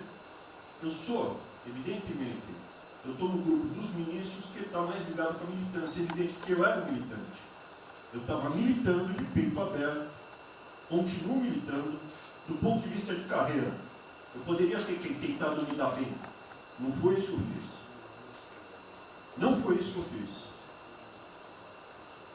Sei que isso daqui é um palácio, existem intrigas palacianas, estou sendo muito franco. E a gente pode sim perder a liberdade, perder esse país. Ninguém vai se dar bem se a gente perder esse país. Quem vai se dar bem são pouquíssimas famílias. Pouquíssimas famílias. Não se iludam. Não se iludam. É isso. Deixa eu complementar aqui. O que o Ventral está falando, eu estou com 65 anos, a gente vai se aproximando do que não deve. Eu já tenho me policiado tocante a isso daí. São pessoas aqui em Brasília, os três poderes, que não sabem o que é povo. Eu converso com alguns, não sabem o que é um feijão com arroz, não sabem o que é um supermercado, esqueceu. Acho que o dinheiro cai do céu. Eu estou com meus privilégios garantidos, meus 100 mil por mês, em média, 100 mil por mês a galera, né? Legalmente. E acho que isso não vai acabar nunca. Como alguns acham que a liberdade, qual é desse cara? Tá maluco? Eu estou vendo mais antigo aqui, o João Helena aqui. Ele sabe o que foi 64. Muitos aqui não sabem. Essa cambada que tentou chegar no poder de 64, se tiver chegado, ele estava fudido todo mundo aqui. Cortando, ele estava felicíssimo cortando cana, ganhando $20 por mês. Não pode esquecer disso. Nós não podemos esquecer o que é esse povo. Eu vou convidar os ministros para domingo e passar essa evento da Guadia. Convite, né? Não é missão, mas convite. Para ver como é que está o cara na esquina. Para ver uns merda para falar aí, né? Uns merda de sempre. O cara rompeu o isolamento, está dando peça. Tem peça pro cacete, pô. Ele está passando fome, está na merda, pô. Sentiu o cheiro de povo. Como eu falei, é uma experiência para todo político sentir. E lá ver como é que está o negócio. Ou a gente tem que dar, como se fosse, né, um general na retaguarda e deixar a tropa se ferrar na frente. Não, o general está na frente, o coronel está na frente, o capitão está na frente. Nós, heróis da Segunda Guerra Mundial, estiveram na frente do campo de batalha. Simples aqui, tenho certeza, nas Forças Armadas vão cumprir com o seu papel, mas, né, nós temos que dar exemplo. E mostrar que o Brasil não é. Eu sou mais educado que o Ventral, até me poli muito, né, o linguajar que ele usou, mas não é isso. Que o pessoal pinta por aí. Se reunindo de madrugada, para lá, para cá, cima de informações. O meu funciona. O meu particular funciona. Os que tem oficialmente desinformam. E voltando ao tema, eu prefiro não ter informação do que ser desinformado por cima de informações que eu tenho. Então, pessoal, muitos vão poder sair do Brasil. Mas não quero sair, ver a minha irmã de Eldorado, outra de Cajati, o coitado do meu irmão, capitão do exército de Miracatu, se fuder, pô. Como é perseguido o tempo todo. É a bosta da Folha de São Paulo. Diz que meu irmão foi expulso de um açougue de registro, que estava comprando carne sem máscara. Comprovou no papel, estava em São Paulo esse dia. O dono do restaurante, do açougue, falou que não estava lá. E fica por isso mesmo, isso aqui é problema dele, né? Mas é putaria o tempo todo para me atingir, mexendo com a minha família. Já tentei trocar gente da segurança nossa no Rio de Janeiro, oficialmente, e não consegui. Isso acabou. Eu não vou esperar fuder minha família toda, de sacanagem, ou amigo meu, porque eu não posso trocar alguém da segurança na ponta da linha que pertence à estrutura. Vai trocar. Se não puder trocar, troca o chefe dele. Pode trocar o chefe dele? Troca o ministro. E ponto final. Não estamos aqui para brincadeira. Eu tenho um garoto aqui, com todo respeito, do BNDES. Eu conhecia, ele usava calção lá. Pode ver nos Estados Unidos para cá, podia estar muito bem lá. Veio para cá, eu tentava mudar o Brasil com o vídeo do Paulinho. E amigos, pais dele, coincidência, né, Paulinho? Eu não lembro dos teus pais, lembro de você, tá certo? Mas alguém que está investindo aqui. E todos nós temos que pensar nisso. O que esses filhos de Maia Kelvin, é a nossa liberdade. Olha, como é fácil impor uma ditadura no Brasil, como é fácil. O povo não é nem ligado. Por isso que eu quero, de ministro da Justiça, ministro da Defesa, que o povo se arme. Que é a garantia que não vai ter um filho da puta aparecer para impor uma ditadura aqui. Que é fácil impor uma ditadura. Facílimo. Bosta no prefeito, faz um bosta no decreto, algema e deixa todo mundo dentro de casa. Se eu tivesse armado, ia para a rua. E se eu fosse ditador, né, eu queria desarmar a população, como todos fizeram no passado, quando queriam, antes de impor a sua respectiva ditadura. Aí, que a demonstração nossa, eu peço ao Fernando e ao outro, por favor, assine essa portaria hoje, que eu quero dar um puta do recado para esses bosta. Por que eu estou armando o povo? Porque eu não quero uma ditadura. E não dá para segurar mais. Não dá para segurar mais. Quem não aceitar as minhas bandeiras da Max, família, Deus, Brasil, armamento, liberdade de expressão, livre mercado, quem não aceitar isso está no governo errado. Espere para 22, né, o seu Álvaro Dias, espere o Alckmin, espere o Haddad, ou talvez o Lula, né? E vai ser feliz com eles, pô. No meu governo está errado. É escancarar a questão do armamento aqui. Eu quero todo mundo armado. Que o povo armado jamais será escravizado. E que cada um faça, exerça o seu papel, se exponha. Aqui eu já falei. Pede o ministério quem for elogiado, pela Folha e pelo Globo. Pelo antagonista, tá? Então tem certos blogs que só tem notícia boa de ministro, não sei como. O presidente é uma porrada, o ministro é elogiado. A gente vê por aí, o governo tá, o ministério do bem, apesar do presidente. Mas pra puta que eu pariu, porra. Eu disse, cadê o time, porra? Trocamos sim, espero não trocar mais ninguém, espero. Mas nós temos que, na linha do Van Trump, de forma mais educada um pouquinho, se preocupar com isso. Que os caras querem é a nossa hemorroida, é a nossa liberdade. Isso é uma verdade. O que esses caras fizeram com o vírus, esse bosta desse governador de São Paulo, esse estúpido do Rio de Janeiro, entre outros, é exatamente isso. Aproveitaram o vírus, está um bosta de um prefeito lá de Manaus agora, abrindo cobras coletivas. Um bosta, que quem não conhece a história dele, procure conhecer, que eu conheci dentro da Câmara do meu lado. E nós sabemos a ideologia dele e o que ele prega. E que ele sempre foi. O que está aproveitando agora, um clima desse, para levar um terror no Brasil. Então, pessoal, por favor, se preocupe, que é mais importante que a vida de cada um de vocês, que é a sua liberdade. Se não me preso, não vale porra nenhuma. Bom, presidente, esses valores, esses princípios, e o alerta aí vai entrar, é válido também, como sua evocação, é que realmente nós estamos todos aqui por esses valores. Estamos aqui por esses valores. Nós não podemos esquecer disso. Não podemos conversar com todo mundo aqui, porque é o establishment, porque nós precisamos dele para provar coisas, mas nós sabemos que nós somos diferentes. Nós temos noção que nós somos diferentes deles. E quando eles cruzam a linha, a gente solta a mão e sai andando sozinho. Enquanto eles estiverem no trilho conosco, no caminho de fazendo as reformas que nós prometemos, nós estamos juntos. Mas que o cara soltou a mão, passou por lá de lá, deixa o cara sozinho, a gente continua sozinho e vai procurar outra conversa, em outro lugar. Então, eu acho que manter essa ideia que nos trouxe aqui, e eu tenho dito isso em todo lugar, e lá fora, eu converso, semana passada eu conversei com os ministros da Fazenda de G20, conversei com os ministros também de Economia dos BRICS, e a mensagem que eu levo é sempre a mesma: o Brasil vai surpreender o mundo. Vocês duvidaram da nossa democracia, duvidaram do nosso presidente é democrata e vai fazer as mudanças. E aprovamos a reforma da Previdência ano passado, enquanto os franceses fizeram passeadas com outra reforma da Previdência. Agora, não é uma coisa, por exemplo, nós vamos continuar aprofundando as reformas, nós vamos seguir.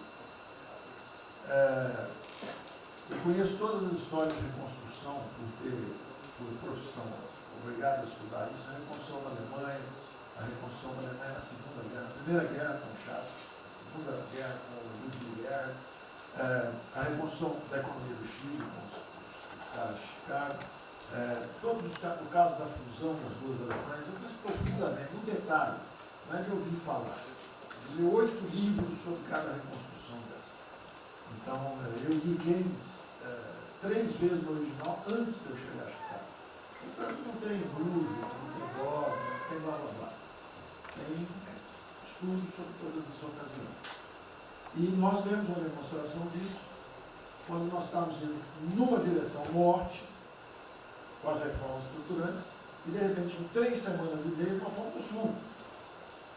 Nós fomos elogiados hoje lá fora, semana passada, todo mundo elogiando, fazendo referência, que o Brasil está à frente de todos os emergentes, e Paris passou ali, só está atrás um pouquinho dos Estados Unidos. Os Estados Unidos está naquele caso, que é o cara que tem a moeda forte, ele tinha 1 trilhão para cada problema que ele tem e ninguém reclama. Fizemos vários programas antes dos alemães, vários programas antes dos ingleses, vários programas, de todo tipo. Então, se não existe algo aqui, é dogma. Existe capacidade de trabalho com um grupo extraordinário que eu tenho. Então, nós atacamos em todas as direções. Primeiro, o campus foi lá e reduziu os consórcios em 200 milhões. Logo depois, nós não tínhamos espaço constitucional, fizemos antecipações de benefícios e diferimento de impostos, porque não tinha espaço constitucional. Logo depois, tivemos espaço pelo Supremo e pelo Congresso. Entramos nas constitucionais, gastamos 300 e poucos bilhões, que não é muito. Tem uma ideia, o último déficit do governo Temer foi 160. Nós gastamos 300. Não gastamos tanto assim, mas atingimos 50 milhões de brasileiros, como diz lá o Pedro. 70 milhões de brasileiros. Lançando essa camada para os mais frágeis, pegamos os idosos, pegamos as empresas, microcrédito, depois de de 0 a 360 mil, depois de 360 para 10 milhões. Montamos um comitê de bancos, estamos lá com o Montesano agora fazendo justamente a reestruturação. Não vai ter molezinha para a empresa aérea, para nada disso. É dinheiro que nós vamos botar usando a melhor tecnologia financeira lá de fora. Nós vamos botar dinheiro, vai dar certo, nós vamos ganhar dinheiro. Nós vamos ganhar dinheiro usando recursos públicos para salvar grandes companhias. Agora nós vamos perder dinheiro salvando empresas pequenininhas. Então nós estamos fazendo tudo by the book direitinho. Na conversa com os ministros da Fazenda lá de fora, eu disse que nós estamos com um déficit extraordinariamente alto esse ano, da mesma forma que eles, está todo mundo na mesma direção, só que nós caímos no chão, dá uma confusão, tiro, porrada e bomba, mas nós não perdemos a busca. A gente cai, levanta e sai para onde nós temos que ir. Nós não vamos perder a busca. Nós sabemos dos valores, sabemos dos princípios, sabemos o que nós estamos defendendo. Estamos defendendo liberdade, liberdade econômica, liberdade política. Nós sabemos o que nós estamos defendendo. E estamos agora, no meio dessa confusão, derrubando a última torre do inimigo. Uma coisa é que nós vamos fazer a reconstrução e a nossa transformação econômica. A outra coisa são as torres do inimigo que a gente tinha que derrubar. Uma era excesso de gasto com a Previdência, derrubamos assim quebrando. A segunda torre era os juros estão descendo, vão descer mais ainda. O Campos tem o mapa já, estamos descendo. Então, para ter uma ideia, o ano passado, para esse ano, 120 bilhões a menos de juros. Um plano Marshall por ano. Sem Marshall, de juros a menos. Então nós sabemos, e é nessa confusão toda, todo mundo está achando que estão distraídos, abraçaram a gente, enrolaram com a gente, nós já botamos a granada no bolso do inimigo. 2 anos sem aumento de salário. Era a terceira torre que nós tínhamos que derrubar. Nós vamos derrubar agora também. Isso vai nos dar tranquilidade de ir até o final. Não tem jeito de fazer um impeachment se a gente tiver com as contas arrumadas, que um dia acabou, não tem jeito, não tem jeito. E o presidente está no ponto futuro. Porque o presidente falou o seguinte, tudo bem, tem a primeira onda que é a da saúde, mas tem a segunda que é da economia. E uma vem agarrada com a outra. Nós estamos ainda tentando sair da primeira, a segunda já está querendo bater. Eu ainda acho que nós estamos preservando os sinais vitais da economia brasileira. Ela, para mim, ainda é um urso hibernando. Baixa sua energia para zero, consumo de energia para quase zero, só respira. Mas quando você sai da luta, você sai para comer o primeiro bicho não passar, você tem força. Nós não podemos deixar isso graças à super safra da nossa Tereza, à logística do Tarcísio, a comida está chegando, as exportações estão seguindo, a China é aquele cara que você sabe que você tem que aguentar, porque para vocês terem uma ideia, para cada $1 que a gente exporta 3 para a China. Você sabe que ele é diferente de você, você sabe que geopoliticamente você está do lado de cá. Agora você sabe o seguinte, não deixa jogar fora aquilo ali não, porque aquilo ali é comida nossa, né? Estamos exportando para aqueles caras. Não vamos vender para eles, ponto crítico nosso. Mas vamos vender a nossa soja para eles. Isso a gente pode vender à vontade. Eles vão comer. Eles vão comer. A Índia também vai precisar comer. Vai ser o trading da água. Eles vão dizer que é a melhor trading da água. Um dia alguém comentou comigo, acho que foi o Campos, não foi o Campos? Foi. É o trading da água. Quer dizer, os caras precisam de alimento, não tem água, nós temos muito mais água do que eles têm. Então eles vão ter que abrir mão da agricultura para fazer outras coisas e nós vamos poder exportar para eles também. Então nós temos um mapa de voo bom, nós temos uma equipe jovem, preparada, todo mundo trabalhando junto, e nós não vamos perder o rumo, nós não podemos perder o rumo. Então vai ter muita conversa, vamos para cá, vamos para lá, vamos fazer isso, vamos fazer aquilo, não vamos perder o rumo não. Pode dar investimento, bota peruca loura, passa batom vermelho, faz uma opção de coisa que for necessária politicamente, mas não vão perder o rumo econômico, não, nós sabemos onde nós estamos indo. Então, eu estou só dando uma mensagem de tranquilidade para todo mundo aqui, que é o seguinte, nós não estamos fazendo nada exótico, dogmático, nada disso. Nós estamos indo numa direção, fizemos o que o mundo inteiro fez, em 3 semanas e meia, nós fizemos o que o mundo inteiro fez, só que nós não vamos perder o rumo, não. Nós sabemos para onde nós vamos voltar já já. Tá certo? E se o mundo for diferente, nós vamos ter capacidade de adaptação. Por exemplo, eu já tenho conversado com o ministro da Defesa, já conversamos algumas vezes, quantos 200 mil, 300 mil, quantos jovens aprendizes nós podemos absorver nos quartéis brasileiros? 1 milhão? 1 milhão a R$200, que é o Bolsa Família, R$300, o cara de manhã faz calistenia, aprende civil, organização social como é que é o SPP, né? Organização Social e Política, né? Faz ginástica, canta o hino, bate continente de tarde, aprende a ser um cidadão, aprende o cidadão, disciplina, usar o tempo construtivamente, voluntário para fazer estrada, para fazer isso e aquilo. Sabe quanto custa isso? R$200 por mês, 1 milhão de cada, 200 milhões, pô. Joga 10 meses, 2 bi, isso é nada. Então nós vamos pegar na reconstrução, nós vamos pegar 1 bilhão, 2 bilhões e contrata 1 milhão de jovens aqui. A Alemanha fez isso na reconstrução. Aí você também quer fazer estrada, precisa de 3, 4 bilhões a mais, tem um orçamento de 8, toma aqui seus 4 bilhões. Isso não faz falta. Não faz falta. Não é isso o problema. A mesma coisa o nosso problema do jogo, lá nos recursos integrados, não tem problema nenhum, são milionários, executivos do mundo inteiro. O cara vem, fazem convenções, olha, o turismo saiu de 5 milhões de Singapura para 30 milhões por ano. O Brasil recebe 6. Uma pequena cidade recebe 30 milhões de turistas. O sonho do presidente de transformar o Rio de Janeiro em Cancún, lá dos Reis em Cancún, aquilo ali pode virar Cancún rápido. Entendeu? A mesma coisa a Espanha. A Espanha recebe 30, 40 milhões de turistas. Isso é uma cidade da Ásia. Macau recebe 26 milhões hoje na China. Só por causa desse negócio. É um centro de negócio. É só maior de idade. O cara entra, deixa a grana lá, que ele ganhou anteontem, ele deixa aquilo lá, bebe, sai feliz da vida. Aquilo ali não atrapalha ninguém. Aquilo não atrapalha ninguém. Deixa cada um se fuder. Damares, o presidente fala de liberdade. Deixa cada um se fuder do jeito que quiser. Principalmente se o cara é maior, vacinado e bilionário. Deixa o cara se fuder. Lá não entra nenhum brasileirinho. Não entra nenhum brasileirinho desprotegido. Se a CGU tiver como controlar a entrada e a saída do dinheiro. Isso, então vamos lá. Se não tiver como lavar dinheiro sujo. Então, só para terminar as observações também finais ali, o Campos falou duas coisas também interessantes. Então, o Campos falou duas coisas interessantes ali. Uma é o seguinte: o estrangeiro para vir para fazer investimentos, eu recebi um embaixador, já reportei isso para o presidente, eu recebi o embaixador dos Estados Unidos e ele veio conversar conosco. E a mensagem maior dele era uma só. Assim, olha, nós queremos um bom ambiente de negócio. Nós vamos colocar centenas de milhões de dólares aqui. O mundo inteiro quer investir no Brasil. Agora nós precisamos de um bom ambiente de negócio. Simplificação de impostos, segurança jurídica, coisa desse tipo. Né? Então, o secretário do Comércio americano, que é o Wilbur Ross, o cara me disse o seguinte: eu só tenho um conselho para vocês. Vamos aderir ao GPA, é o General Purchasing Agreement, que é o seguinte: é um acordo, nós com a entrada na OECD, nós assinamos esse acordo, e esse acordo diz o seguinte: não pode haver nenhuma compra governamental sem transparência. Acabou.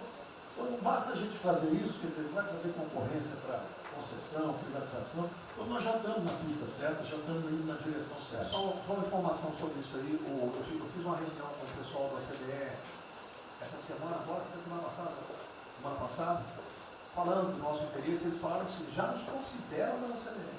Sim. Tá? Então, os ministérios, estou falando isso porque vários ministérios têm uma pauta a cumprir. Vamos continuar nisso porque vamos dizer, a impressão foi excepcional. Isso, só um dado aqui do ACDE, rapidamente do ACDE, por exemplo, não, o embaixador disse isso. O embaixador disse: nós não podemos perder a oportunidade do presidente estar tão próximo aqui. Os nossos dois presidentes estão próximos. Nós não podemos perder essa oportunidade. O presidente da OCDE disse que realmente os Estados Unidos, que eram, vamos dizer assim, tinha uma certa objeção, agora já está favorável. Ministro, é só um dado: a OCDE, 90% dos países que hoje integram a OCDE já contam com os resorts integrados. Os outros 10% são muçulmanos. 88% tem um ensino domiciliar. Então a gente vai entrar com a MD hoje lá, tá? Vamos escuro. Pronto, obrigada.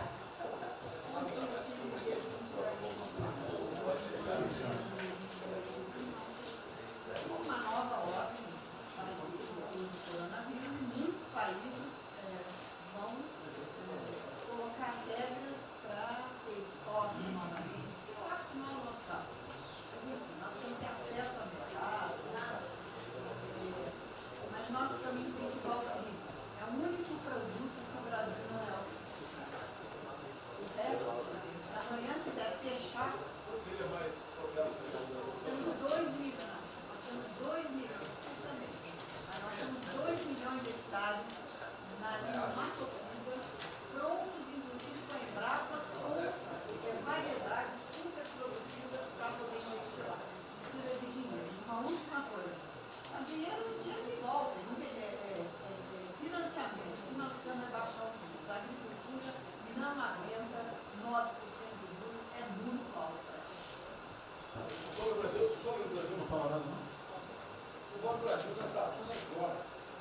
Banco do Brasil não está tudo em cobra, não precisa nem privado nem público. Então, se for apertar o Rubem, coitado, ele é super liberal. Mas se apertar ele e falar, bota o juro baixo, eu não posso, senão atuam os privados, meus minoritários me apertam. Aí você fala assim, bota o juro alto, eu não posso, porque senão o governo me aperta. O Banco do Brasil é um caso pronto de privatização. É um caso pronto, e a gente não está dando espaço. O senhor já notou que o BNDES e a Caixa, que são nossos públicos, a gente faz o que a gente quer. O Banco do Brasil não consegue fazer nada, ele tem um liberal lá. Então tem que vender essa porra logo. Apesar de todo o aumento de risco que passou a haver no sistema bancário, o Banco do Brasil está expandindo bastante seus empréstimos e a agricultura, a ministra Tereza Cristina testemunha aqui de que o apoio está sendo muito grande e nós estamos numa situação confortável, ministro, porque, primeiro porque em termos de liquidez, o público vê o Banco do Brasil como um porto seguro. Então, nós não estamos tendo problemas que outros bancos estão tendo, de preocupação com a liquidez do banco, com a rigidez do banco. E na nossa formação de resultado, as pessoas físicas não têm um papel preponderante dentro do Banco do Brasil. E nós temos a felicidade, nesse momento, de contar com folhas de pagamento de empresas públicas, das Forças Armadas, né, que, em termos relativos, estão numa situação mais segura do que o cidadão comum, que não participa de empresas públicas. Mas só confesse o seu sonho. Confesse o sonho. Confesse o seu sonho.